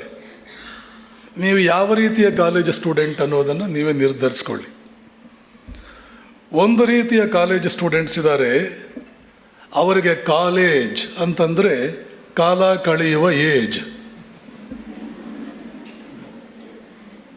ಕಾಲೇಜ್ ಲೈಫು ಏನು ಬೇಕಾದರೂ ಮಾಡ್ಬೋದು, ಓದೋದೊಂದು ಬಿಟ್ಟು, ಕ್ಲಾಸ್ನಲ್ಲಿ ಅಟೆಂಟಿವ್ ಆಗಿ ಕುಳಿತುಕೊಳ್ಳೋದೊಂದು ಬಿಟ್ಟು, ಮೈಯೆಲ್ಲ ಕಿವಿ ಮೈಯೆಲ್ಲ ಕಣ್ಣು ಮಾಡಿಕೊಂಡು ಕೂತ್ಕೊಳ್ಳೋದೊಂದು ಬಿಟ್ಟು ಎಲ್ಲ ಮಾಡಬಹುದು. ಅದು ಕಾಲ ಕಳೆಯುವ ಏಜು. ಇನ್ನೊಂದು ರೀತಿ ಕಾಲೇಜ್ ಸ್ಟೂಡೆಂಟ್ಸ್ ಇದ್ದಾರೆ, ಅವರಿಗೆ ಕಾಲ್ ಏಜ್ ಅಂತಂದರೆ ಒಂದು ಕಾಲಿದೆ, ಅದಕ್ಕೆ ಓಗೊಡಬೇಕಾದ ಏಜು ಅದು.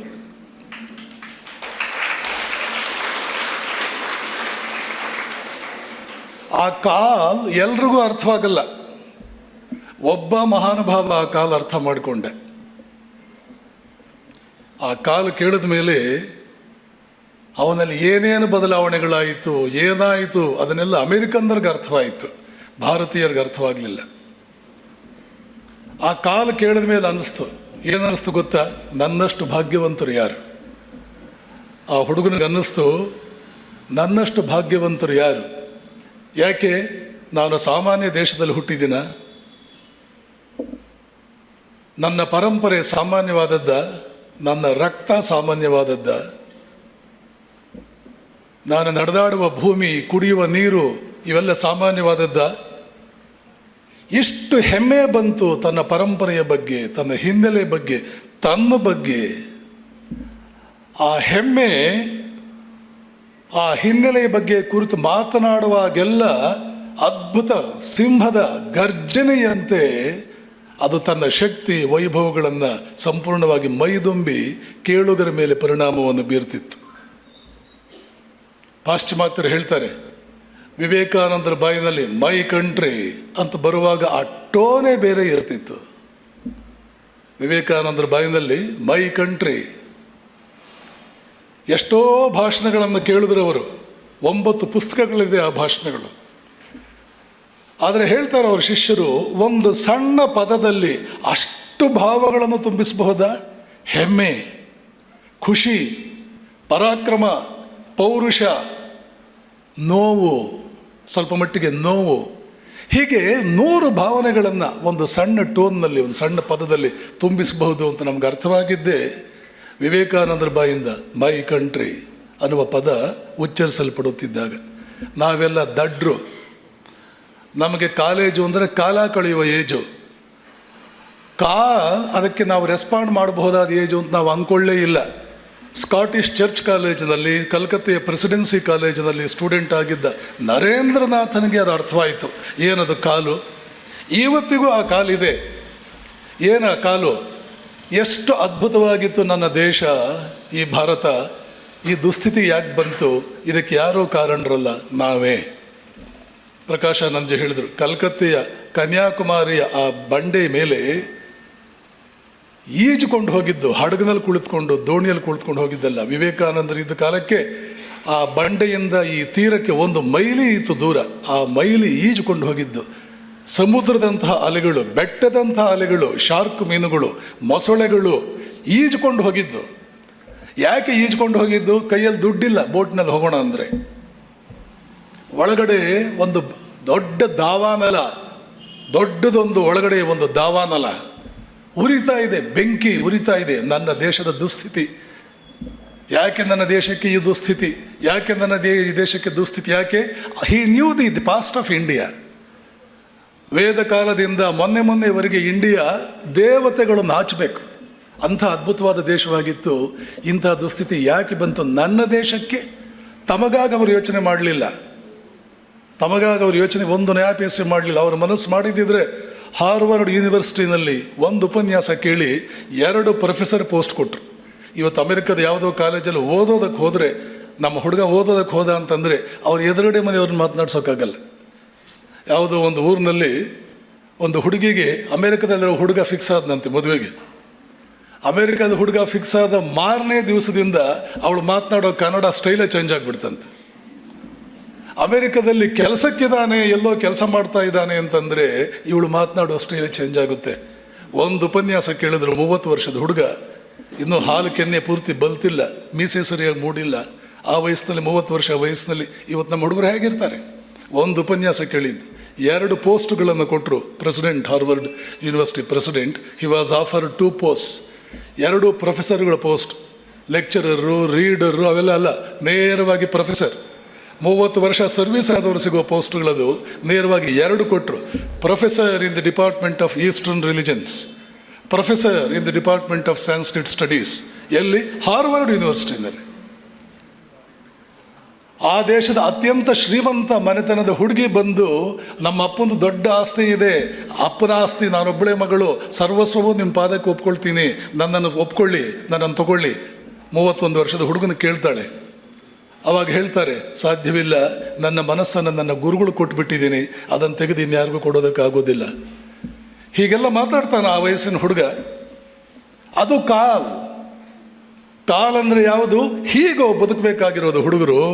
ಹುಡುಗರೇ, ಯುವಕರೇ, ಯುವತಿಯರೇ, ನೀವು ಬದುಕಬೇಕಾದ್ದು ಹೀಗೆ, ಹಾಗೆ ಬದುಕಿ.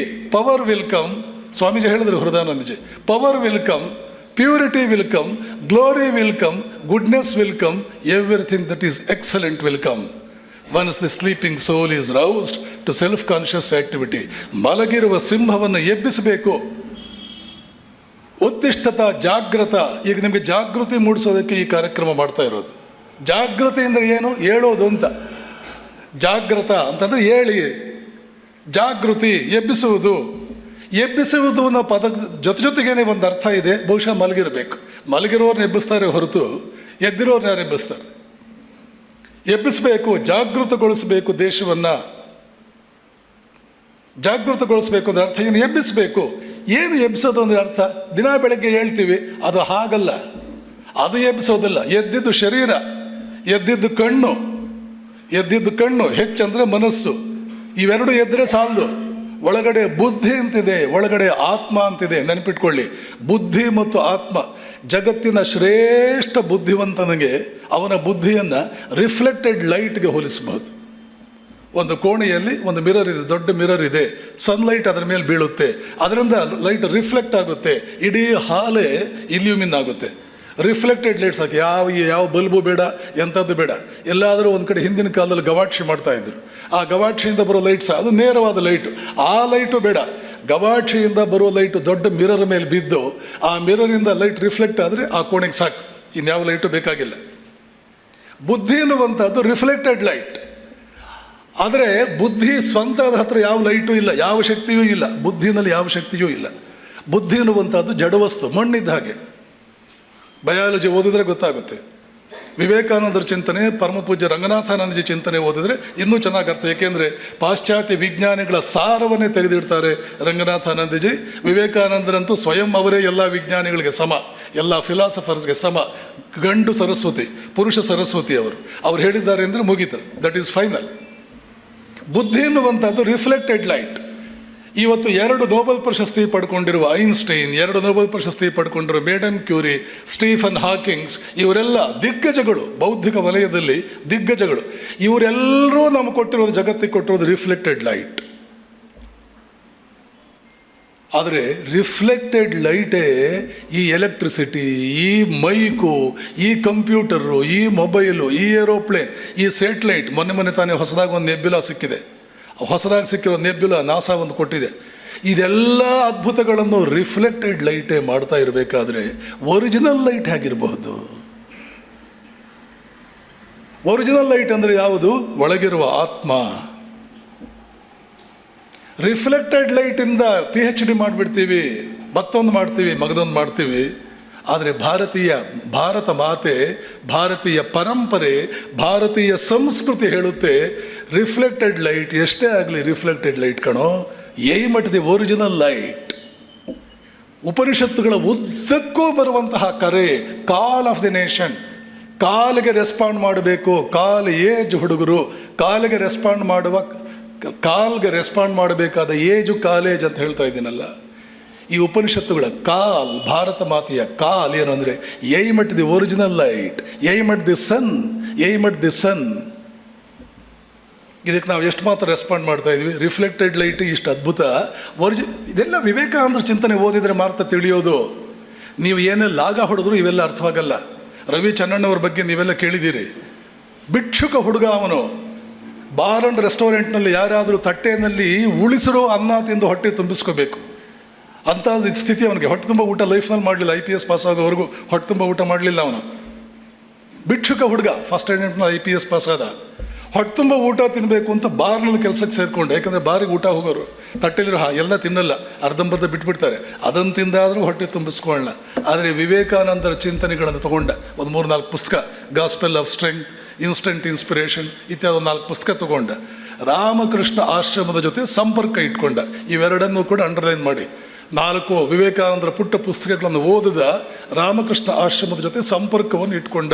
ಇವೆರಡೇ ಲೈನ್ಗಳನ್ನು ಅಂಡರ್ಲೈನ್ ಮಾಡಿ. ಇವತ್ತು ಯಾವುದಾದ್ರೂ ಮರೀರಿ ಬಿಡಿ, ಇದನ್ನು ಮಾತ್ರ ಮರಿಬೇಡಿ, ಯಾವಾಗಲೂ ಕೂಡ ಒಳಗಿಟ್ಕೊಳ್ಳಿ. 4 ವಿವೇಕಾನಂದರ ಪುಸ್ತಕ ಓದ್ದ, ರಾಮಕೃಷ್ಣ ಆಶ್ರಮದ ಜೊತೆ ಸಂಪರ್ಕ ಇಟ್ಕೊಂಡ. ಕನ್ನಡ ಮೀಡಿಯಂನಲ್ಲಿ ಓದಿದ ಹುಡುಗ ಭಿಕ್ಷುಕ ಫಸ್ಟ್ ಅಟೆಂಪ್ಟ್ನಲ್ಲಿ IPS ಪಾಸ್ ಮಾಡಿದೆ. ಯಾಕೆ? ಆ ವಿವೇಕಾನಂದರು ಜಾಗೃತ ಮಾಡಿದರು. ಕಣ್ಣೆದ್ದಿತ್ತು, ಮನಸ್ಸೆದ್ದಿತ್ತು, ಬುದ್ಧಿ ಸ್ವಲ್ಪ ಮಟ್ಟಿಗೆ ಎದ್ದಿತ್ತು. ಆತ್ಮವನ್ನು ಒಂದು ಚೂರು ಎಬ್ಬಿಸಿದರು. ಆತ್ಮವನ್ನು ಸ್ವಲ್ಪ ಎಬ್ಬಿಸಿದರು. ಕೃಷ್ಣ ಗೀತೆಯಲ್ಲಿ ಹೇಳ್ತಾನೆ, ಸ್ವಲ್ಪ ಎಬ್ಬಿಸಿ ನೋಡು, ನಿನ್ನ ಲೈಫ್ನಲ್ಲಿ ಯಾವುದಕ್ಕೂ ಕೊರತೆ ಇರಲ್ಲ. ಸ್ವಲ್ಪಮಪ್ಯಸ್ಯ ಧರ್ಮಸ್ಯ. ಭಗವದ್ಗೀತೆ ತುಂಬ, ಉಪನಿಷತ್, ಭಗವದ್ಗೀತೆ ಅವೆಲ್ಲ ಇದನ್ನೇ ಹೇಳೋದು. ಭಗವದ್ಗೀತೆ ನೋಡಬೇಡ, ಉಪನಿಷತ್ತುಗಳು ಮುದುಕರಿಗೆ ಎಂತಹ ದಡ್ಡ ಮಾತುಗಳು, ಪೆದ್ದು ಮಾತುಗಳು, ದಡ್ಡ ಮಾತುಗಳು, ಅರ್ಥಹೀನ ಮಾತುಗಳು ಇವತ್ತು ನಮ್ಮ ಮಕ್ಕಳು ಕೇಳ್ತಾ ಇರ್ತಾರೆ ಎಲ್ಲ ಕಡೆ. ಮಾರ್ಗದರ್ಶನ, ಸರಿಯಾದ ಮಾರ್ಗದರ್ಶನ ನೆನಪಿಟ್ಕೊಳ್ಳಿ. ಸ್ವಾಮಿ ವಿವೇಕಾನಂದರ ಚಿಂತನೆಗಳಲ್ಲಿ ಸಿಗುವ ಹಾಗೆ ಬೇರೆ ಎಲ್ಲ ಸಿಗೋದು ಕಷ್ಟ. ಕೆಲವು ಸತ್ಯಗಳನ್ನು ನೇರವಾಗಿ ಹೇಳಬೇಕು. I don't know whether I can tell all these things before you, but I have to say, because you have to know the truth. Everyone has got every right to know the truth irrespective of the consequences. That's why I dare say all these things right from a public platform. ಭಾರತೀಯ ಸಂಸ್ಕೃತಿ ಈ ಆತ್ಮನನ್ನು ಎಬ್ಬಿಸುವುದು ಹೇಗೆ ನೆನಪಿಟ್ಕೊಳ್ಳಿ. ನಿಮ್ಮನ್ನೆಲ್ಲ ಬ್ರಹ್ಮಚರ್ಯ ಆಶ್ರಮ ಅಂತ ಕರಿತೀವಿ. ವಿದ್ಯಾರ್ಥಿಗಳು ಬ್ರಹ್ಮಚಾರಿಗಳು, ನೀವು ಬ್ರಹ್ಮಚರ್ಯ ಆಶ್ರಮದಲ್ಲಿ ಇದ್ದೀರಿ. ಬ್ರಹ್ಮಚರ್ಯ ಅಂದರೆ ಏನು ಅಂತ ನಿಮಗೆಲ್ಲ ಗೊತ್ತು. ಆದರೆ ಆ ಬ್ರಹ್ಮಚರ್ಯ ಹಿಂದಿನ ದಿನಗಳಿಂದ ಪಾಲನೆ ಮಾಡಿಕೊಂಡು ಆ ಜನ ಯಾವ ಮಟ್ಟಕ್ಕೆ ಹೋಗಿದ್ರು. ವಿವೇಕಾನಂದರಿಗೆ ಇದೆಲ್ಲ ಗೊತ್ತಿದ್ದು ಕಣ್ಣೀರು ಬಂತವ್ರಿಗೆ. ವಿವೇಕಾನಂದ ಒಂದು ಕಡೆ ಹೇಳ್ತಾರೆ ಅಮೆರಿಕದಲ್ಲಿ, my country had reached the zenith of civilization even while Europe was still living on the branches of trees. ಇದನ್ನು ಲಂಡನ್ನಲ್ಲಿ ಹೇಳಿದರು. ಬುದ್ಧನ ಬಗ್ಗೆ ಲಂಡನ್ನಲ್ಲಿ ಮಾತನಾಡಿದಾಗ ಯಾರೋ ಒಬ್ಬರು ಆಡಿಯನ್ಸಲ್ಲಿ ಎದ್ದು ನಿಂತ್ಕೊಂಡು, if Buddha was so great as we said Swamiji, why didn't he come to England for preaching? ಪ್ರಶ್ನೆ ಕೇಳಿದ್ರು. ತಕ್ಷಣ ಸ್ವಾಮೀಜಿ ಉತ್ತರಿಸ್ತಾರೆ, where was England at that time? Where was your England? My country had reached the zenith of civilization while Europe was still living on the branches of trees. ಮರದ ಮೇಲೆ ಮಂಗಗಳ ಹಾಗೆ, semi humans ಥರ ಮಂಗಗಳಾಗಿ Europe ಕುಳಿತಿದ್ದಾಗ ನನ್ನ ದೇಶ ನಾಗರಿಕತೆಯ ತುದಿಯನ್ನು ಮುಟ್ಟಿತ್ತು. ಎಲ್ಲಿಂದ ಬಂತು ಇಂಡಿಯಾ ದೇಶಕ್ಕೆ ಆ ಶಕ್ತಿ? ಈ ಸಂಸ್ಕೃತಿ. ಉಪನಿಷತ್ನಲ್ಲಿ, ಗೀತೆಯಲ್ಲಿ ಅದನ್ನೇ ಬಟ್ಟಿ ಇಳಿಸಿರ್ತಕ್ಕಂಥ ಸ್ವಾಮಿ ವಿವೇಕಾನಂದರ ಚಿಂತನೆಯಲ್ಲಿ ಯಾವುದನ್ನು ಒರಿಜಿನಲ್ ಲೈಟ್ಗೆ ಗುರಿ ಇಡು, ರಿಫ್ಲೆಕ್ಟೆಡ್ ಲೈಟನ್ನು ದಾಟಿ ಹೋಗು. ಇವತ್ತು ನಮ್ದೇನಾಗಿದೆ, ರಿಫ್ಲೆಕ್ಟೆಡ್ ಲೈಟ್ ಯೂಸ್ ಮಾಡಿಕೊಳ್ಳುವ ಯೋಗ್ಯತೆಯೂ ಇಲ್ಲದೆ ಒದ್ದಾಡ್ತಾ ಇದ್ದೀವಿ. ಅದಕ್ಕೆ ಒಂದು ಪ್ರೇರಣೆ, ಇನ್ಸ್ಪಿರೇಷನ್ ಆ ರಿಫ್ಲೆಕ್ಟೆಡ್ ಲೈಟ್ ಮೀರಿ ಒರಿಜಿನಲ್ ಲೈಟ್ಗೆ ಹೋಗಬೇಕು ಅಂದರೆ ಮೊದಲು ನೀವು ಮಾಡಬೇಕಾದ್ದು, you must become an inspired personality. ಸ್ಫೂರ್ತಿಗೊಳ್ಳಬೇಕು, ಏನೋ ಮಾಡಬೇಕು, ಮಹತ್ತರವಾದನ್ನು ಮಾಡಬೇಕು. ನಾನು ಯಾಕೆ ನೀವು ಮಹತ್ತರವಾದ ಮಾಡಬೇಕು? ನಿಮ್ಮ ಒಳಗಡೆ ಆ ಬ್ರೈನ್ ಇದೆ, ಅಷ್ಟು ಬ್ರೈನ್ ಇದೆ. ಐನ್ಸ್ಟೈನ್ ಹತ್ರ ಇಸ್ರೇಲ್ ದೇಶದವರು ಒಂದು ಇಂಟರ್ವ್ಯೂ ಮಾಡ್ತಾರೆ, ನಮ್ಮ ದೇಶದ ಅಧ್ಯಕ್ಷರು ನೀವೇ ಆಗಬೇಕು 1945ನಲ್ಲಿ, ನೀವು ಕೂಡ ಒಬ್ಬ ಜೂ ದೇಶ ಒಂದು ಹೊಸದಾಗಿ ನಿರ್ಮಾಣವಾಗ್ತಾ ಇದೆ, ನೀವೇ ಅಧ್ಯಕ್ಷರಾಗಬೇಕು. ಐನ್ಸ್ಟೈನ್ ಒಪ್ಕೊಳ್ಳಲ್ಲ, ನನ್ನ ಫೀಲ್ಡ್ ಬೇರೆ, ಬಿಡ್ರಿ ಅದೆಲ್ಲ ನನಗಾಗಲ್ಲ. ಆ ಇಂಟರ್ವ್ಯೂ ಟೈಮ್ನಲ್ಲಿ ಒಬ್ಬ ಕೇಳ್ತಾನೆ, ದೇವರು ನಿಮಗೆ ಕೊಟ್ಟ ಬ್ರೈನ್ ಯಾರಿಗೂ ಕೊಡಲಿಲ್ಲ ಐನ್ಸ್ಟೈನ್, ನಮ್ಮ ಜನಾಂಗದವರಾದ ನೀವು ಇಷ್ಟು ದೊಡ್ಡವರು ಅಂತ ತಿಳ್ಕೊಳ್ಳೋಕೆ ನಮಗೆ ಹೆಮ್ಮೆ ಆಗುತ್ತೆ. ಆವಾಗ ಐನ್ಸ್ಟೈನ್ ಹೇಳ್ತಾರೆ, ದೇವರು ಯಾರಿಗೂ 2 ಪ್ರತ್ಯೇಕವಾದ ಬ್ರೈನ್ ಕೊಟ್ಟಿಲ್ಲ. ಈ ಪ್ರಪಂಚದಲ್ಲಿರುವ ಎಲ್ಲ ವ್ಯಕ್ತಿಗಳಲ್ಲೂ ಕೂಡ ಬ್ರೈನ್ ಒಂದೇ ಥರ ಇದೆ. ನನ್ನ ಬ್ರೈನೇ ನಿಮಗಿದೆ, ನನ್ನ ಬ್ರೈನೇ ಮತ್ತೊಬ್ಬರಿಗಿದೆ, ನನ್ನ ಬ್ರೈನೇ ಈ ಜಗತ್ತಿನ ಎಲ್ಲರಿಗೂ ಕೂಡ ಇದೆ. ನಿಮ್ಮಲ್ಲಿ ಕುಳಿತಿರೋ ಒಬ್ಬೊಬ್ಬರಿಗೂ ನೆನ್ಪಿಟ್ಕೊಳ್ಳಿ, ಐನ್ಸ್ಟೈನ್ ಬ್ರೈನ್ ಇದೆ, ವಿಶ್ವೇಶ್ವರಯ್ಯ ಬ್ರೈನ್ ಇದೆ. ಆಮೇಲೆ ಅವನ ಪ್ರಶ್ನೆ ಕೇಳ್ದ, ಈಗ ನಿಮ್ಮ ತಲೆಯಲ್ಲಿ ಒಂದು ಪ್ರಶ್ನೆ ಬಂದಿದೆ, ಅದನ್ನು ಅವನೇ ಕೇಳಿಬಿಟ್ಟ, ಹಾಗಾದರೆ ನಿಮಗೂ ನಮಗೂ ಇಷ್ಟೊಂದು ಡಿಫ್ರೆನ್ಸ್ ಯಾಕೆ ಸರ್? ಐನ್ಸ್ಟೈನ್ ಹೇಳ್ತಾರೆ, ನಾವು ಯೂಸ್ ಮಾಡ್ಕೊಳ್ಳೋದ್ರ ಮೇಲಿದೆ ನಮ್ಮ ಬ್ರೈನ್. ಬ್ರೈನ್ ಏನೋ ಒಂದೇ, ಕೆಲವರು ಹಾಳು ಮಾಡ್ಕೊಳ್ತಾರೆ. ಕಾಲ ಕಳೆಯುವ ಏಜು ಕಾಲೇಜ್ ಅಂದ್ಕೊಂಡ್ಬಿಡ್ತಾರೆ, ಹಾಳು ಮಾಡ್ಕೊಳ್ತಾರೆ. ಭಾಳಷ್ಟು ಹುಡುಗರು ಹುಡುಗಿರು ಅದೇ ಆಗಿರೋದು ಇವತ್ತು. ನಿಮ್ಮ ಹೀರೋ ಯಾರು? ಹೀರೋ ಹೇಗಿರಬೇಕು? ನನ್ನ ಹೀರೋ ಹೀಗಿರಬೇಕಲ್ಲ, ಅವನ ಜೊತೆ ಕಂಪೇರ್ ಮಾಡೋಕ್ಕಾಗಿರಬಾರ್ದು ಬೇರೆ ಯಾರನ್ನು. ಅಂಥವನು ನನ್ನ ಹೀರೋ. ಹೀರೋ ಅಂತಂದರೆ ದೊಂಬರಾಟದವರಲ್ಲ, ಬಣ್ಣ ಬಳ್ಕೊಂಡು ಬಂದು ಕುಣಿಯೋರಲ್ಲ, ಇನ್ಕಮ್ ಟ್ಯಾಕ್ಸ್ ಕಟ್ಟದೆ ದೇಶದ್ರೋಹ ಮಾಡಿಕೊಂಡು ನಾಟ್ಯ ಮಾಡಿಕೊಂಡು ನೃತ್ಯ ಮಾಡಿಕೊಂಡು ಹೋಗ್ತಾರಲ್ಲ, ಇವರು ಹೀರೋಗಳಲ್ಲ. ಅದು ಹುಲಿ ಅಲ್ಲ, ಅದು ಕಾಗದದ ಹುಲಿ, ಅದು ಚಂದ್ರ ಅಲ್ಲ, ಪೇಂಟ್ ಮಾಡಿರೋ ಚಂದ್ರ. Be careful. ಬುದ್ಧಿ ಇರಲಿ ಒಂದು ಸ್ವಲ್ಪ, ಒಳಗಡೆ ಬುದ್ಧಿ ಅಂತ ಇದೆಯಲ್ಲ, ಅದನ್ನೊಂಚೂರು ಯೂಸ್ ಮಾಡೋದು ಕಲ್ತ್ಕೊಳ್ಳೋಣ. Who should be your hero? My hero is the greatest man history has ever recorded. Indians, you have an advantage that you have one such hero in your midst, the great Vivekananda. You have your hero. While I was a high school student, I fixed up my hero. ನಾನು 9ನೇ ಕ್ಲಾಸ್ನಲ್ಲಿ ಒಬ್ಬರನ್ನು hero ಆಗಿ ಇಟ್ಕೊಂಡೆ ನಾನು. ಇವತ್ತಿನವರೆಗೂ ಅವರೇ ನನ್ನ hero. ನಾನು ಅದರಿಂದ ರಿಗ್ರೆಟ್ಸ್ ಬರಲಿಲ್ಲ ನನ್ನ ಲೈಫ್ನಲ್ಲಿ. I got 100 times more than I deserved, I wanted to have. Your hero will decide your caliber. Your hero will decide your reputation. Your hero will decide your personality. ನಿಮ್ಮ personality ನಿಮ್ಮ hero ನೇರವಾದ ಸಂಬಂಧ ಇದೆ. ನಿಮ್ಮ free time hack ಕಳೀತಾ ಇದ್ದೀರಿ? ನಿಮ್ಮ ಬಿಡುವಿನ ವೇಳೆ ಹ್ಯಾಕ್ ಕಳೀತೀರಿ ನೀವು? ಎಂಟರ್ಟೈನ್ಮೆಂಟ್ ಇರಲಿ. Please convert your entertainment into edutainment. Entertainment plus education is edutainment. Chess ಆಡೋದು, ಕ್ರಿಕೆಟ್ ಆಡೋದು, ವಾಲಿಬಾಲ್ ಆಡೋದು, ಖೋಖೋ ಆಡೋದು, ಸ್ಕ್ರ್ಯಾಬಲ್, ವರ್ಡ್ ಬಿಲ್ಡಿಂಗ್ ಆಟ ಆಡೋದು, ಸ್ನೇಕ್ ಆ್ಯಂಡ್ ಲ್ಯಾಡರ್, ಇವೆಲ್ಲ ಎಂಟರ್ಟೈನ್ಮೆಂಟ್ ಅಲ್ವಾ? Why your entertainment should be from a polluted source. ಗಬ್ಬು ನಾಥ, ಸ್ಟೆಂಚ್ ಗಬ್ಬು ನಾಥ, ಇನ್ಯಾವುದೋ ಒಂಥರ ಅಬ್ಸೀನ್ ಸೋರ್ಸಿಂದ ಬರುವಂಥದ್ದನ್ನು you call it entertainment. How many students in the name of entertainment are ruining their lives? They are ruining themselves. They are ruining their lives. Why? You have not heard of the call. ಆ ಕಾಲ್ ಕಿವಿಗೆ ಬೀಳಲೇ ಇಲ್ವಲ್ಲ. ಕಾಲು ಬೀಳದೇ ಇರೋದರಿಂದ ಇದೆಲ್ಲ ವ್ಯತಿರಿಕ್ತವಾಗಿ ಹೊರಟಿದೆ. ಇವೆಲ್ಲ ಅವಘಡಗಳು ಆಗ್ತಾ ಇದೆ. ಆ ಕಾಲು ಕಿವಿಗೇ ಬೀಳಲಿಲ್ಲ. ಆ ಕಾಲು ಕೊಡೋದಕ್ಕೆ ಕಾಲು ಹೇಗಿರುತ್ತೆ ಅಂತ ತಿಳ್ಕೊಳ್ಳೋಕ್ಕೆ ಶಾರದೇಶಾನಂದ ಇವತ್ತು ಈ ಕಾರ್ಯಕ್ರಮ ವ್ಯವಸ್ಥೆ ಮಾಡಿರೋದು. ಆ ಕಾಲ್ ಕೊಡೋದೇ ಇವತ್ತು ವೇದಿಕೆ ಮೇಲೆ ಇರ್ತಕ್ಕಂಥವ್ರ ಏನು ಆ ಕಾಲ್ ಅಂತ ತಿಳಿಸ್ಕೊಡೋದೇ ಇವತ್ತು ವೇದಿಕೆ ಮೇಲೆ ಇರ್ತಕ್ಕಂಥ ಗಣ್ಯರ ಕೆಲಸ. ಇಂಡಿಯನ್, ಎಂಥ ಸೌಭಾಗ್ಯವಂತ ನೀನು ಕಲ್ಪನೆ ನಿನಗಿಲ್ಲ. ಎಂಥ ಸೌಭಾಗ್ಯವಂತ ನೀನು ಕಲ್ಪನೆಯೇ ನಿನಗಿಲ್ಲ. ಜಗತ್ತಿನ ಗ್ರೇಟೆಸ್ಟ್ ಬ್ರೈನ್ ನಿಂದೆ. ಐನ್ಸ್ಟೈನ್ ಜೊತೆ ಇಂಟರ್ವ್ಯೂ ಮಾಡಿದವನು ಐನ್ಸ್ಟೈನ್ಗೆ ಹೇಳಿದ್ರು ಈ ಥರ, ನಮ್ಮ ಬ್ರೈನ್ ನಾವು ಯೂಸ್ ಮಾಡ್ಕೊಳ್ಳೋದ್ರ ಮೇಲೆ ಡಿಪೆಂಡ್ ಆಗಿದೆ. ಆವಾಗ ಇನ್ನೊಂದು ಪ್ರಶ್ನೆ ಕೇಳ್ತಾನೆ ಅವನು, ಸರ್ ನೀವೊಬ್ಬರೇ ನಿಮ್ಮ ಪೂರ್ತಿ ಬ್ರೈನ್ ಯೂಸ್ ಮಾಡ್ಕೊಂಡಿದ್ದು, ನಾವೆಲ್ಲ ಯೂಸ್ ಮಾಡ್ಕೊಳ್ಳೇ ಇಲ್ಲ ಸರಿಯಾಗಿ. ಐನ್ಸ್ಟೈನ್ ಹೇಳ್ತಾರೆ, ನಾನು ಕೂಡ ನನ್ನ ಬ್ರೈನ್ ಸರಿಯಾಗಿ ಯೂಸ್ ಮಾಡ್ಕೊಂಡಿಲ್ಲ, ನನ್ನ ಬ್ರೈನನ್ನು 4 ಆಣೆ ಯೂಸ್ ಮಾಡ್ಕೊಂಡಿದ್ದೀನಿ ಅಂತ ನನಗನ್ಸುತ್ತೆ. ಈ 3 ವಾಕ್ಯಗಳು ಐನ್ಸ್ಟೈನ್ ಬಾಯಿಂದ ಬಂದಿದ್ದು ನೆನ್ಪಿಟ್ಕೊಳ್ಳಿ. ಎಲ್ಲರಿಗೂ ಒಂದೇ ಬ್ರೈನ್ ಇದೆ. ಬ್ರೈನ್ ಯೂಸ್ ಮಾಡ್ಕೊಳ್ಳೋದ್ರ ಮೇಲೆ ದೊಡ್ಡವರು ಸಣ್ಣವರು ಆಗ್ತೀವಿ ನಾವು. ಐನ್ಸ್ಟೈನ್ ಅಂತ ವ್ಯಕ್ತಿ ಕೂಡ ತಮ್ಮ ಬ್ರೈನ್ 4 ಆಣೆ ಯೂಸ್ ಮಾಡಿಕೊಂಡ. 4 ಆಣೆ ಯೂಸ್ ಮಾಡ್ಕೊಂಡಿದ್ದಕ್ಕೆ 2 ನೊಬೆಲ್ ಪ್ರೈಸ್ ಬಂತು. ಪೂರ್ತಿ ಯೂಸ್ ಮಾಡ್ಕೊಂಡಿದ್ರೆ ಸಿಂಪಲ್ ಮ್ಯಾಥಮೆಟಿಕ್ಸ್ 8 ನೊಬೆಲ್ ಪ್ರೈಸ್ ಬರ್ತಿತ್ತು. ದಟ್ ಮೀನ್ಸ್ ಐನ್ಸ್ಟೈನ್ಗಿರೋ ಬ್ರೈನೇ ನಮಗೂ ಇದೆ. ಐನ್ಸ್ಟೈನ್ ಬ್ರೈನ್ ಆಗಲಿ ನಮ್ಮ ಬ್ರೈನ್ ಆಗಲಿ ಸರಿಯಾಗಿ ಯೂಸ್ ಮಾಡಿಕೊಂಡ್ರೆ 8 ನೊಬೆಲ್ ಪ್ರೈಸ್ಗಳು ಬರುತ್ತವೆ, ಸರಿಯಾಗಿ ಯೂಸ್ ಮಾಡಿಕೊಂಡ್ರೆ. ಹಾಗಾದರೆ ನಮ್ಮದು ಎಲ್ಲಿ ತಪ್ತಾ ಇದ್ದೀವಿ ನಾವು? ನಮ್ಮ ಜೀವನ ಯಾಕೆ ಹೀಗಿದೆ? ಒಂದು ಸಣ್ಣ ಉದ್ಯೋಗ ತಗೊಳ್ಳೋದಕ್ಕೂ ಆತ್ಮವಿಶ್ವಾಸ ಇಲ್ವಲ್ಲ, ಒಂದು ಪುಟ್ಟ ಎಕ್ಸಾಮಿನೇಷನ್ ಕೂಡ ಪಾಸ್ ಮಾಡೋಕ್ಕೆ ಆತ್ಮವಿಶ್ವಾಸ ಇಲ್ವಲ್ಲ. ಏನಾಗ್ತಾ ಇದೆ? ನಮ್ಮ ಬ್ರೈನ್ ಪವರ್ ವೇಸ್ಟ್ ಆಗ್ತಾ ಇದೆ.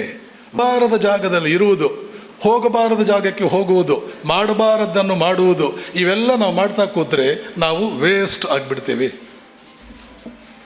ಇದು ಹ್ಯೂಮನ್ ಬ್ರೈನ್ಗೆ ಸಂಬಂಧಪಟ್ಟಂತೆ ನಾನು ಹೇಳಿದ್ದು. ಈ ಹ್ಯೂಮನ್ ಬ್ರೈನ್ ಸರಿಯಾಗಿ ಯೂಸ್ ಮಾಡ್ಕೊಳ್ಳೋದಕ್ಕೆ ಮತ್ತು ಅದರ ಫಲ ತಗೊಳ್ಳೋದಕ್ಕೆ ಸ್ವಾಮೀಜಿ ಹೇಳಿದ ಹಾಗೆ ಒಳಗಡೆಯಿಂದ ಒಂದು ಬೆಂಕಿ ಬೇಕು. ಇದು ಅರ್ಥವಾದ ಮೇಲೆ ವಿವೇಕಾನಂದರಿಗೆ ಇದು ಅರ್ಥವಾಯಿತು. ನನ್ನ ದೇಶ ಅದ್ಭುತವಾದ ದೇಶ ಈ ದುಸ್ಥಿತಿಗೆ ಬರೋದಕ್ಕೆ ಕಾರಣವೇನು ಅಂತಂದರೆ ಇದೆಲ್ಲವೂ ಕೂಡ ಅದರ ಗಮನಕ್ಕೆ ಬಾರದೇನೇ ಹೋಯಿತು. ನಾನು ಪ್ರತಿಯೊಬ್ಬರ ಗಮನಕ್ಕೆ ಇದನ್ನು ತರ್ತೇನೆ. ಅಮೆರಿಕಾಗೆ ಹೋಗಿ ನೋಡಿ, ಇವತ್ತು ಒಂದು ಮೂಲೆಯಿಂದ ಇನ್ನೊಂದು ಮೂಲೆಗೆ ಹೋಗಿ ನಿಮ್ಮ ರಿಲೇಟಿವ್ಸ್ ಯಾರಾದರೂ ಅಮೆರಿಕದಲ್ಲಿದ್ದರೆ ಕೇಳಿ, ಹೌದಾ ಸ್ವಾಮೀಜಿ ಹೀಗೆ ಹೇಳಿದ್ರು ಕಾರ್ಯಕ್ರಮದಲ್ಲಿ, ನನಗೆ ಯಾಕೋ ಡೌಟ್, ಹೌದಾ ಅಂತ ಕೇಳಿ ನೀವು. ಒಂದು ಮೂಲೆಯಿಂದ ಲಾಸ್ ಏಂಜಲೀಸಿಂದ ನೀವು ಆ ಕಡೆ ನ್ಯೂ ಇಂಗ್ಲೆಂಡಿಗೆ ಹೋಗಿ, ಈ ಕಡೆ ಸಿಯಾಟಲ್ನಿಂದ ಈ ಕಡೆ ಆರ್ಲ್ಯಾಂಡೋಗೆ ಬನ್ನಿ, ಯಾವುದೇ ಸ್ಕೂಲಿಗೆ ಹೋಗಿ 10 ಜನ ರ್ಯಾಂಕ್ ಸ್ಟೂಡೆಂಟ್ಸ್ನಲ್ಲಿ ಆ ಸ್ಕೂಲ್ನಲ್ಲಿ 10 ಜನ ಟಾಪರ್ಸಲ್ಲಿ ಕನಿಷ್ಠ 6 ಜನ ಇಂಡಿಯನ್ ಬಾಯ್ಸ್, ಇಂಡಿಯನ್ ಗರ್ಲ್ಸ್ ಇರ್ತಾರೆ. ನೀವು ವೆರಿಫೈ ಮಾಡಿಸಿ. ತಪ್ಪು ನಾನೇ ಸ್ವಾಮೀಜಿ ಈ ಸ್ಕೂಲ್ನಲ್ಲಿ ಇಲ್ವಂತಲ್ಲ ಅಂತ ಹೇಳ್ಬಿಟ್ಟು ಹೇಳಿ ನನಗೆ, ನಾನು ಹೋಗಿ ನೋಡ್ಕೊಂಡು ಬರ್ತೀನಿ. ನೀಗ್ರೋ ಲೇಡಿ ಒಬ್ಬರು ಏರೋಪ್ಲೇನಲ್ಲಿ ನನ್ನ ಪಕ್ಕದಲ್ಲಿ ಕುಳಿತಿದ್ದವರು 7 ವರ್ಷ 10 ವರ್ಷಗಳ ಹಿಂದೆ ನನಗೆ ಇದೇ ಪ್ರಶ್ನೆ ಕೇಳಿದರು. 20 ವರ್ಷಗಳಿಂದ ನ್ಯೂಯಾರ್ಕಿನ ಹೈಸ್ಕೂಲ್ನಲ್ಲಿ ಸೈನ್ಸ್ ಮ್ಯಾಥಮೆಟಿಕ್ಸ್ ಪಾಠ ಮಾಡ್ತೀನಿ ನಾನು. 9th 10th 11th 12th 4 ಗ್ರೇಡ್ಸ್ಗೆ science mathematics ಪಾಠ ಮಾಡ್ತೀನಿ. ಪ್ರತಿ ವರ್ಷ ಟಾಪರ್ಸ್ ಲಿಸ್ಟ್ ತೆಗಿತೀನಿ. 4 grades 9th 10th 11th 12th. ನಾವು 9th ಸ್ಟ್ಯಾಂಡರ್ಡ್ 10th ಸ್ಟ್ಯಾಂಡರ್ಡ್ ಅಂತೀವಲ್ಲ, ಅವ್ರಿಗೆ PUC ಇಲ್ಲ, 11th standard grade 12th grade ಅಂತಾರೆ, ನಾವು PUC ಅನ್ನೋದಕ್ಕೆ. 4 ಗ್ರೇಡ್ನಲ್ಲಿ ಸ್ವಾಮೀಜಿ 2 ಸಬ್ಜೆಕ್ಟಲ್ಲಿ ಕಳೆದ 20 ವರ್ಷಗಳಿಂದ ನಾನು ಟಾಪರ್ಸ್ದ ಲಿಸ್ಟ್ ಮಾಡಿದರೆ 6 ರಿಂದ 7 ಜನ 10 ಜನರಲ್ಲಿ they will be your Indian boys and Indian girls. ಇಂಗ್ಲೆಂಡಿನ ಹುಡುಗರು ಇಲ್ವಾ ಅಮೆರಿಕದಲ್ಲಿ? ಜರ್ಮನ್ಸ್ ಇಲ್ಲ, ಜಾಪನೀಸ್ ಇಲ್ಲ, ಚೈನಾದವರಿಲ್ಲ, ಕೆನಡಿಯನ್ಸ್ ಇಲ್ಲ, ಇಟಾಲಿಯನ್ಸ್ ಇಲ್ಲ, ಸ್ಪ್ಯಾನಿಷ್ ಪೀಪಲ್ ಇಲ್ಲ, ಫಿಲಿಪೀನ್ಸ್ ಇಲ್ಲ.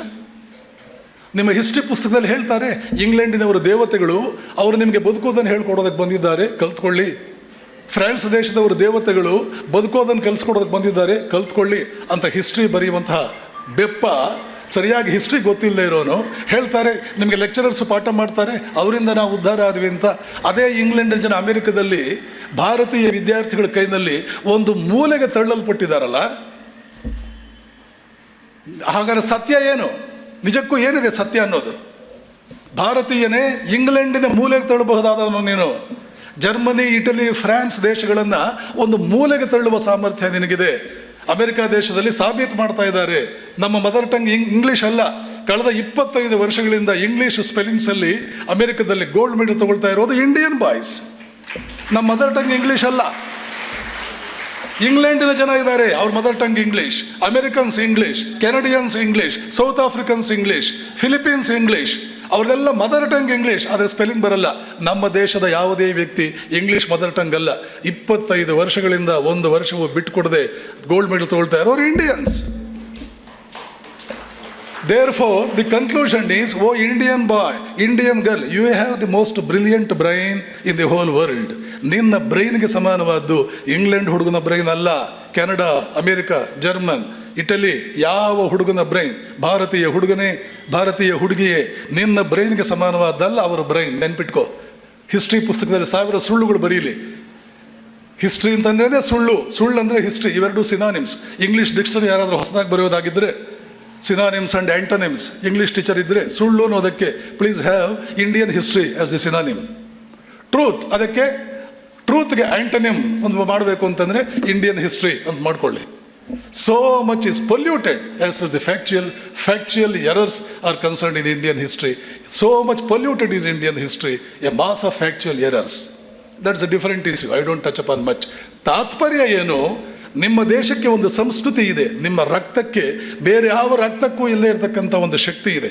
ಈ ಅಮೆರಿಕನ್ ಲೇಡಿನ ನಾನು ಕೇಳಿದ್ಲು, sir what is the reason behind this? 20 ವರ್ಷಗಳಿಂದ ನ್ಯೂಯಾರ್ಕ್ ಹೈಸ್ಕೂಲ್ನಲ್ಲಿ ಈ ರೀತಿ ಆಗ್ತಾ ಇದೆ ಸರ್, ನೀವು ಇಂಡಿಯನ್ ಅಂತ ಹೇಳ್ಬಿಟ್ಟು ನನಗೆ ಏರೋಪ್ಲೇನ್ನಲ್ಲಿ ನನ್ನ ಪಕ್ಕದಲ್ಲಿ ಕುಳಿತು ನನ್ನ ಜೊತೆ ಪ್ರಯಾಣ ಮಾಡ್ತಾ ಇದ್ದಂಥ lady, sir what is the reason for this? Is there any special method only Indians know for teaching science and mathematics, which they make use of in their houses, and with the help of which their wards are always getting top ranks in the classroom? Is there any special method? ನಾನು ಹೇಳಿದೆ, madam, there is no any special method of teaching science or mathematics, nor our Indian parents know about that. The reason for this is that it is in the blood of every Indian boy, every Indian girl, that he must be the most intelligent fellow in the world. ನೀವು ಅದೇ Indian girl, ನಿಮ್ಮ blood, you are the most intelligent girl in the whole world, ನಿಮ್ಮ ಬ್ಲಡ್ನಲ್ಲಿದೆ. ನನಗೆ ಹೇಗೆ ಗೊತ್ತಾಯ್ತು ಇದು? ವಿವೇಕಾನಂದರ ಪುಸ್ತಕ ಓದಿ ಗೊತ್ತಾಯ್ತು. ಇದೆಲ್ಲ ಗೊತ್ತಾಗೋದೇ, ನಮ್ಮ ಉದ್ಧಾರಕ್ಕೆ ಬೇಕಾಗುವ ಅಂಶಗಳು ಗೊತ್ತಾಗೋದೇ ವಿವೇಕಾನಂದರ ಪುಸ್ತಕ ಓದೋದ್ರಿಂದ.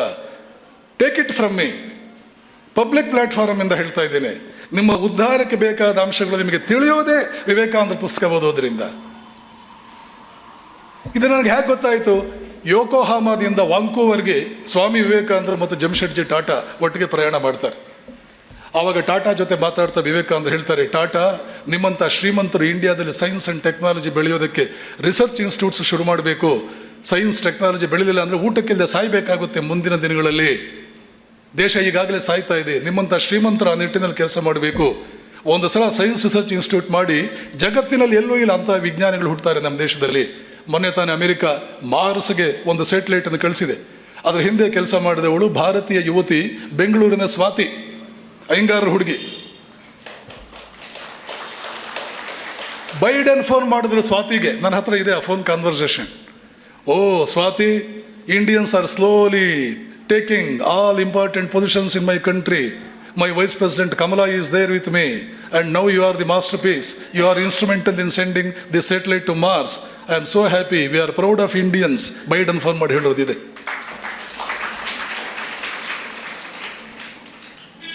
ವಿವೇಕಾನಂದ ಹೇಳಿದ ಸುಳ್ಳ? ವರ್ಲ್ಡ್ ಕ್ಲಾಸ್ ಸೈಂಟಿಸ್ಟ್ ಬರ್ತಾರೆ ಟಾಟಾ, ಒಂದ್ಸಲ ರಿಸರ್ಚ್ ಇನ್ಸ್ಟಿಟ್ಯೂಟಲ್ಲಿ ಶುರು ಮಾಡು. ಟಾಟಾ ರಿಸರ್ಚ್ ಇನ್ಸ್ಟಿಟ್ಯೂಟ್ ಮಾಡಿದ್ರು ಬೆಂಗಳೂರಿನಲ್ಲಿ. ಇವತ್ತು ಇಂಡಿಯನ್ ಇನ್ಸ್ಟಿಟ್ಯೂಟ್ ಆಫ್ ಸೈನ್ಸ್ ಅಂತ ನೀವು ಕರಿತೀರಲ್ಲ, ಅದು ಹಿಂದೆ ಟಾಟಾ ಇನ್ಸ್ಟಿಟ್ಯೂಟ್. ಅದು ಶುರು ಮಾಡಿದ ಟಾಟಾನೇ. ಆವಾಗ ಸ್ವಾಮೀಜಿ ಹೇಳ್ತಾರೆ, ಇದೆಲ್ಲ ವಿವೇಕಾನಂದರಿಗೆ ಮಾತ್ರ. ಅದು ಅರ್ಥವಾಗೇ 3 ದಿನ ನಿದ್ದೆ ಮಾಡಲಿಲ್ಲ ಅವರು. ಅದು ಅರ್ಥವಾಗೇ 3 ದಿನ ಊಟ ಮಾಡಲಿಲ್ಲ ಅವರು. ಅದು ಅರ್ಥವಾಗೇ ಸಮುದ್ರವನ್ನು ಈಜುಕೊಂಡು ಹೋದ್ರವರು. ವಜ್ರದ ಗಣಿಯಲ್ಲಿ ಕುಳಿತುಕೊಂಡು ಭಾರತೀಯ ಭಿಕ್ಷೆ ಬೇಡ್ತಾ ಇದ್ದಾನಲ್ಲ, ಏನು ಮಾಡೋದು ಇವನಿಗೆ? ವಜ್ರದ ಗಣಿಯ ಮೇಲೆ ಕುಳಿತುಕೊಂಡು ಭಿಕ್ಷೆ ಬೇಡ್ತಾ, ಜಗತ್ತನ್ನು ಆಳುವ ಬುದ್ಧಿ ಇದೆ ಅವನಿಗೆ, ಜಗತ್ತನ್ನು ಆಳುವ ಸಂಸ್ಕೃತಿ ಇದೆ ಅವನಿಗೆ, ಜಗತ್ತನ್ನು ಆಳುವ ಶಕ್ತಿ ರಕ್ತದ ಕಣಕಣದಲ್ಲೂ ಇದೆ. ಗುಲಾಮನಾಗಿ ಬದುಕ್ತಾ ಇದ್ದಾನಲ್ಲ ಇಂಗ್ಲೀಷ್ನವ್ರ ಕೈಯಲ್ಲಿ. ಏನು ಮಾಡೋದು ಇವನಿಗೆ? ಏನು ಮಾಡಿದರೆ ಆ ಗುಲಾಮಗಿರಿಂದ ಆಚೆ ಬರ್ತಾನೆ? ಅದನ್ನೇ ಅಮೆರಿಕ ಹೋಗಿ ಮಾಡಿದರು. ಮುಂದೆ ಚಕ್ರವರ್ತಿ ರಾಜಗೋಪಾಲಾಚಾರ್ಯ ಹೇಳಿದರು, Vivekananda saved Hinduism and saved India.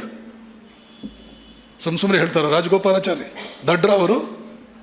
ಆವಾಗ ವಿವೇಕಾನಂದರು ಟಾಟಾಗೆ ಹೇಳಿದರು, ನಾನು ಇಡೀ ಭಾರತೀಯ ವಿದ್ವಾಂಸರ ಪುಸ್ತಕಗಳನ್ನು ಅರಿದು ಕುಡಿದಿದ್ದೇನೆ.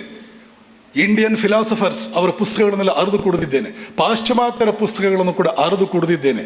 ಭಾರತೀಯ ವಿದ್ವಾಂಸರ ಬುದ್ಧಿಮತ್ತೆಯ ಮುಂದೆ ಜರ್ಮನಿ, ಇಂಗ್ಲೆಂಡ್ ಇತ್ಯಾದಿ ಪಾಶ್ಚಾತ್ಯ ವಿದ್ವಾಂಸರ ಬುದ್ಧಿ ಲೆಕ್ಕಕ್ಕೆ ಬರೋದಿಲ್ಲ, ಲೆಕ್ಕಕ್ಕೆ ಬರೋದಿಲ್ಲ. ಅಷ್ಟು ಅದ್ಭುತವಾದ ಬುದ್ಧಿಮತ್ತೆ ನಮ್ಮ ಭಾರತೀಯ ವಿದ್ವಾಂಸರದ್ದು.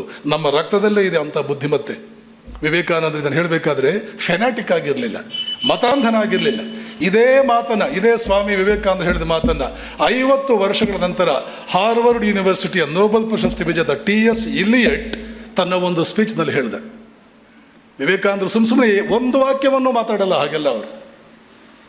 TS Eliot the waste land ಅನ್ನುವಂಥ ಪುಸ್ತಕಕ್ಕೆ ಇಂಗ್ಲೀಷ್ನಲ್ಲಿ ಬರೆದ ಕಾದಂಬರಿ ನೋಬೆಲ್ ಪ್ರಶಸ್ತಿ ಪಡ್ಕೊಂಡು ಹೇಳ್ತಾನೆ ಅವನು, before the subtleties of Indian philosophers most of our great European thinkers look like school boys. ಭಾರತೀಯ ಫಿಲಾಸಫರ್ಸ್ ಮುಂದೆ ನಮ್ಮ ಯುರೋಪ್ ಫಿಲಾಸಫರ್ಸ್ ಎಲ್ಲ ಮಕ್ಕಳಂತೆ ಕಾಣ್ತಾರೆ, ಪುಟ್ಟ ಮಕ್ಕಳಂತ ಕಾಣ್ತಾರೆ. ಬ್ರೈನ್ ಇನ್ನೂ ಬೆಳೆದಿಲ್ಲ ಅನ್ನೋ ಮಕ್ಕಳ ಥರ ಕಾಣ್ತಾರೆ. ಅಷ್ಟು ಬುದ್ಧಿ ಭಾರತೀಯರದ್ದು. ಆ ಭಾರತೀಯರೇ ನೀವು, ಆ ರಕ್ತವೇ ನಿಮ್ಮಲ್ಲೂ ಹರಿಯೋದು. ನನ್ನ ಕೈನಲ್ಲಿ ಏನಾಗುತ್ತೆ? ಈ ಎಕ್ಸಾಮ್ ಪಾಸ್ ಮಾಡ್ತೀನಾ? ರ್ಯಾಂಕ್ ತೊಗೊಳಕ್ಕಾಗುತ್ತಾ? ಪ್ರಪಂಚದ ವರ್ಲ್ಡ್ ಕ್ಲಾಸ್ ರ್ಯಾಂಕ್ಸ್ ನಿಮ್ಮ ಬುಟ್ಟಿಗೆ ಬೀಳಬೇಕು. ಆ ಯೋಗ್ಯತೆ ಉಳ್ಳವರು ನೀವು, ಆ ರಕ್ತದವರು ನೀವು. ರಕ್ತ ಎಲ್ಲಿ ಸಿಗುತ್ತೆ? ಅಂಗಡಿನಲ್ಲಿ ಸಿಗುತ್ತಾ ರಕ್ತ ಅನ್ನೋದು? ರಕ್ತ ಸಿಗೋದು ನೂರಾರು ತಲೆಮಾರುಗಳಿಂದ ನಾವು ನಡೆಸಿರ್ತಕ್ಕಂಥ ಜೀವನ, ಅದರ ಆಧಾರದ ಮೇಲೆ ರಕ್ತ ನಿರ್ಮಾಣ ಆಗೋದು. ಅಮೆರಿಕನ್ನರಿಗೆ ರಕ್ತ ಲಾಗ ಹೊಡೆದ್ರೂ ಸಿಗಲ್ಲ, ಯಾವ ದೇಶದವ್ರಿಗೂ ಸಿಗಲ್ಲ. ಅದಿರೋದು ಭಾರತೀಯರ ಹತ್ರ ಮಾತ್ರ. ಆ ರಕ್ತ ಇಟ್ಕೊಂಡು ನಾವೇನು ಮಾಡ್ತಾ ಇದ್ದೀವಿ? ಏನು ಮಾಡ್ತಾ ಇದ್ದೀವಿ? ಹೀಗ ಬದುಕಬೇಕಾಗಿರೋದು. ಆ ರಕ್ತ ಉಳ್ಳವನು ಹೀಗೆ ಬದುಕ್ತಾನ? ಹೀಗ ಇದು ವಿವೇಕಾನಂದರ ನಿದ್ದೆ ಕೆಡಿಸಿದ್ದು.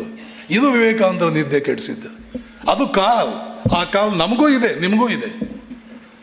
You should respond to that call. You must be such college students who are ready to respond to the call, who have already been eager to respond to the call, hear the call, respond to the call, and bring about all the needed transformation in your life henceforth, from now onwards. You must, today itself, you must promise to Vivekananda Swamiji, I do become the sort of the girl that you expect me to become. I do become the sort of the girl. I do become the sort of the women. I do become the sort of the nation builder, the protector of my land, my India, the way that you have expected me. I do fullest justice to the expectations that you have about me. Ivatte ನೀವು ನಿರ್ಧಾರ ಮಾಡಬೇಕು. That is the call. ಆ ಕಾಲ್ಗೆ ನೀವು respond ಮಾಡ್ತೀರಿ ಅಂತ ಭಾವಿಸ್ತೇನೆ. ಶಾರದೇಶಾನಂದರು ಈ ಊರಿಗೆ ಬಂದಿದ್ದೇ ಈ ಕಾಲುಗಳನ್ನೆಲ್ಲ ನಿಮ್ಮ ಮನೆಗೆ ಮುಟ್ಟಿಸೋದಕ್ಕೆ ಸಾಕಷ್ಟು ಕೆಲಸ ಮಾಡಿದ್ದಾರೆ ಅವರು. ಸೆಂಟ್ರಲ್ ಕರ್ನಾಟಕ ಎಷ್ಟೇ ಆಗಲಿ, ಯಾವುದೇ ವಸ್ತುವಿನ ಭಾರ ಜಾಸ್ತಿ ಬರೋದೇ ಸೆಂಟ್ರಿಗೆ. So centre of gravity is Harihara Ashram. ಶಾರದೇಶಾನಂದರ ಬಗ್ಗೆ ಪ್ರಕಾಶಾನಂದರು ಒಂದು ಮಾತು ಹೇಳ್ತಾ ಇರ್ತಾರೆ, ಅವರು ನಿದ್ದೆ ಮಾಡಲ್ಲ, ಬೇರೆಯವ್ರಿಗೂ ನಿದ್ದೆ ಮಾಡೋದು ಬಿಡಲ್ಲ ಅಂತ. ಸೊ ಫೈನ್, ಹಾಗೇ ಇರಬೇಕಾಗಿರೋದು. ಅವರ ಈ ಪ್ರಯತ್ನಗಳು 1000 ಪಟ್ಟು, 100 ಪಟ್ಟು, 1000 ಪಟ್ಟು ಹೀಗೆ ಮುಂದುವರೆದುಕೊಂಡು ಹೋಗಿ ಹರಿಹರ ಮತ್ತು ಸುತ್ತಮುತ್ತ ತಾಯಿ ತುಂಗಭದ್ರೆ ಈ ತೀರ ಇದೆಯಲ್ಲ, ಎಲ್ಲ ದೃಷ್ಟಿಯಲ್ಲೂ ಕರ್ನಾಟಕದ ಶ್ರೇಷ್ಠ ಭಾಗ ಇದಾಗಲಿ ಅಂತ ರಾಮಕೃಷ್ಣ ಪ್ರಾರ್ಥನೆ ಮಾಡಿಕೊಂಡು ಮಾತುಗಳಿಗೆ ಮುಕ್ತಾಯ ಹಾಡ್ತೇನೆ. ಜೈ ರಾಮಕೃಷ್ಣ. ಭಾರತದ ಔನ್ನತ್ಯ, ಭಾರತೀಯ ರಕ್ತದಲ್ಲಿರುವ ಔನ್ನತ್ಯ, ಮಲಗಿರುವ ಸಿಂಹವನ್ನು ಎದ್ದೇಳಿಸಿ ಪ್ರತಿಫಲಿಸಿದ ಬೆಳಕಿಗಿಂತ ಮೂಲ ಬೆಳಕಿನತ್ತ ಗುರಿ ಇಡಿ ಎಂದು ಹೇಳುತ್ತಾ ಸ್ವಾಮಿ ನಿರ್ಭಯಾನಂದ ಸರಸ್ವತಿಯವರು ಸ್ಫೂರ್ತಿಯ ಬೀಜಗಳನ್ನು ನಿಮ್ಮ ಹೃದಯದಲ್ಲಿ ಬಿತ್ತಿದ್ದಾರೆ. ಅದನ್ನು ಮೊಳಕೆಯೊಡಿಸಿ, ಸಸಿಯಾಗಿಸಿ, ಗಿಡವಾಗಿಸಿ, ಮರವಾಗಿಸಿ ಫಲ ತೆಗೆದುಕೊಳ್ಳುವ ಜವಾಬ್ದಾರಿ ನಿಮ್ಮದು. ಅದನ್ನು ಮಾಡ್ತೀರಾ ಅನ್ನೋ ನಂಬಿಕೆಯಿಂದ ಮುಂದಿನ ಉಪನ್ಯಾಸ ಪೂಜ್ಯ ಸ್ವಾಮಿ ಮುಕ್ತಿದಾನಂದಜಿ ಮಹಾರಾಜ್, ನಿರ್ಭಯಾನಂದ ಸರಸ್ವತಿ ಸ್ವಾಮೀಜಿಯವರಿಗೆ ಹೃತ್ಪೂರ್ವಕ ಧನ್ಯವಾದಗಳು. ಇಂಥ ಸ್ಫೂರ್ತಿದಾಯಕ ಮಾತುಗಳು ನಮ್ಮ ಯುವ ಪೀಳಿಗೆಗೆ ಯಾವಾಗಲೂ ಸಿಗ್ತಾ ಇರಲಿ ಅಂತ ಆಶಿಸ್ತೀನಿ. ಪರಮ ಪೂಜ್ಯ ಶ್ರೀಮತ್ ಸ್ವಾಮಿ ನಿರ್ಭಯಾನಂದ ಸರಸ್ವತಿ ಸ್ವಾಮೀಜಿಯವರು ಕಾರ್ಯನಿಮಿತ್ತ ಬೆಂಗಳೂರಿಗೆ ಹೋಗ್ತಿದ್ದಾರೆ. ತಾವೆಲ್ಲರೂ ಜೋರಾಗಿ ಚಪ್ಪಾಳೆ ತಟ್ಟಿ ಅವರಿಗೆ ಗೌರವವನ್ನು ಸಲ್ಲಿಸಬೇಕು.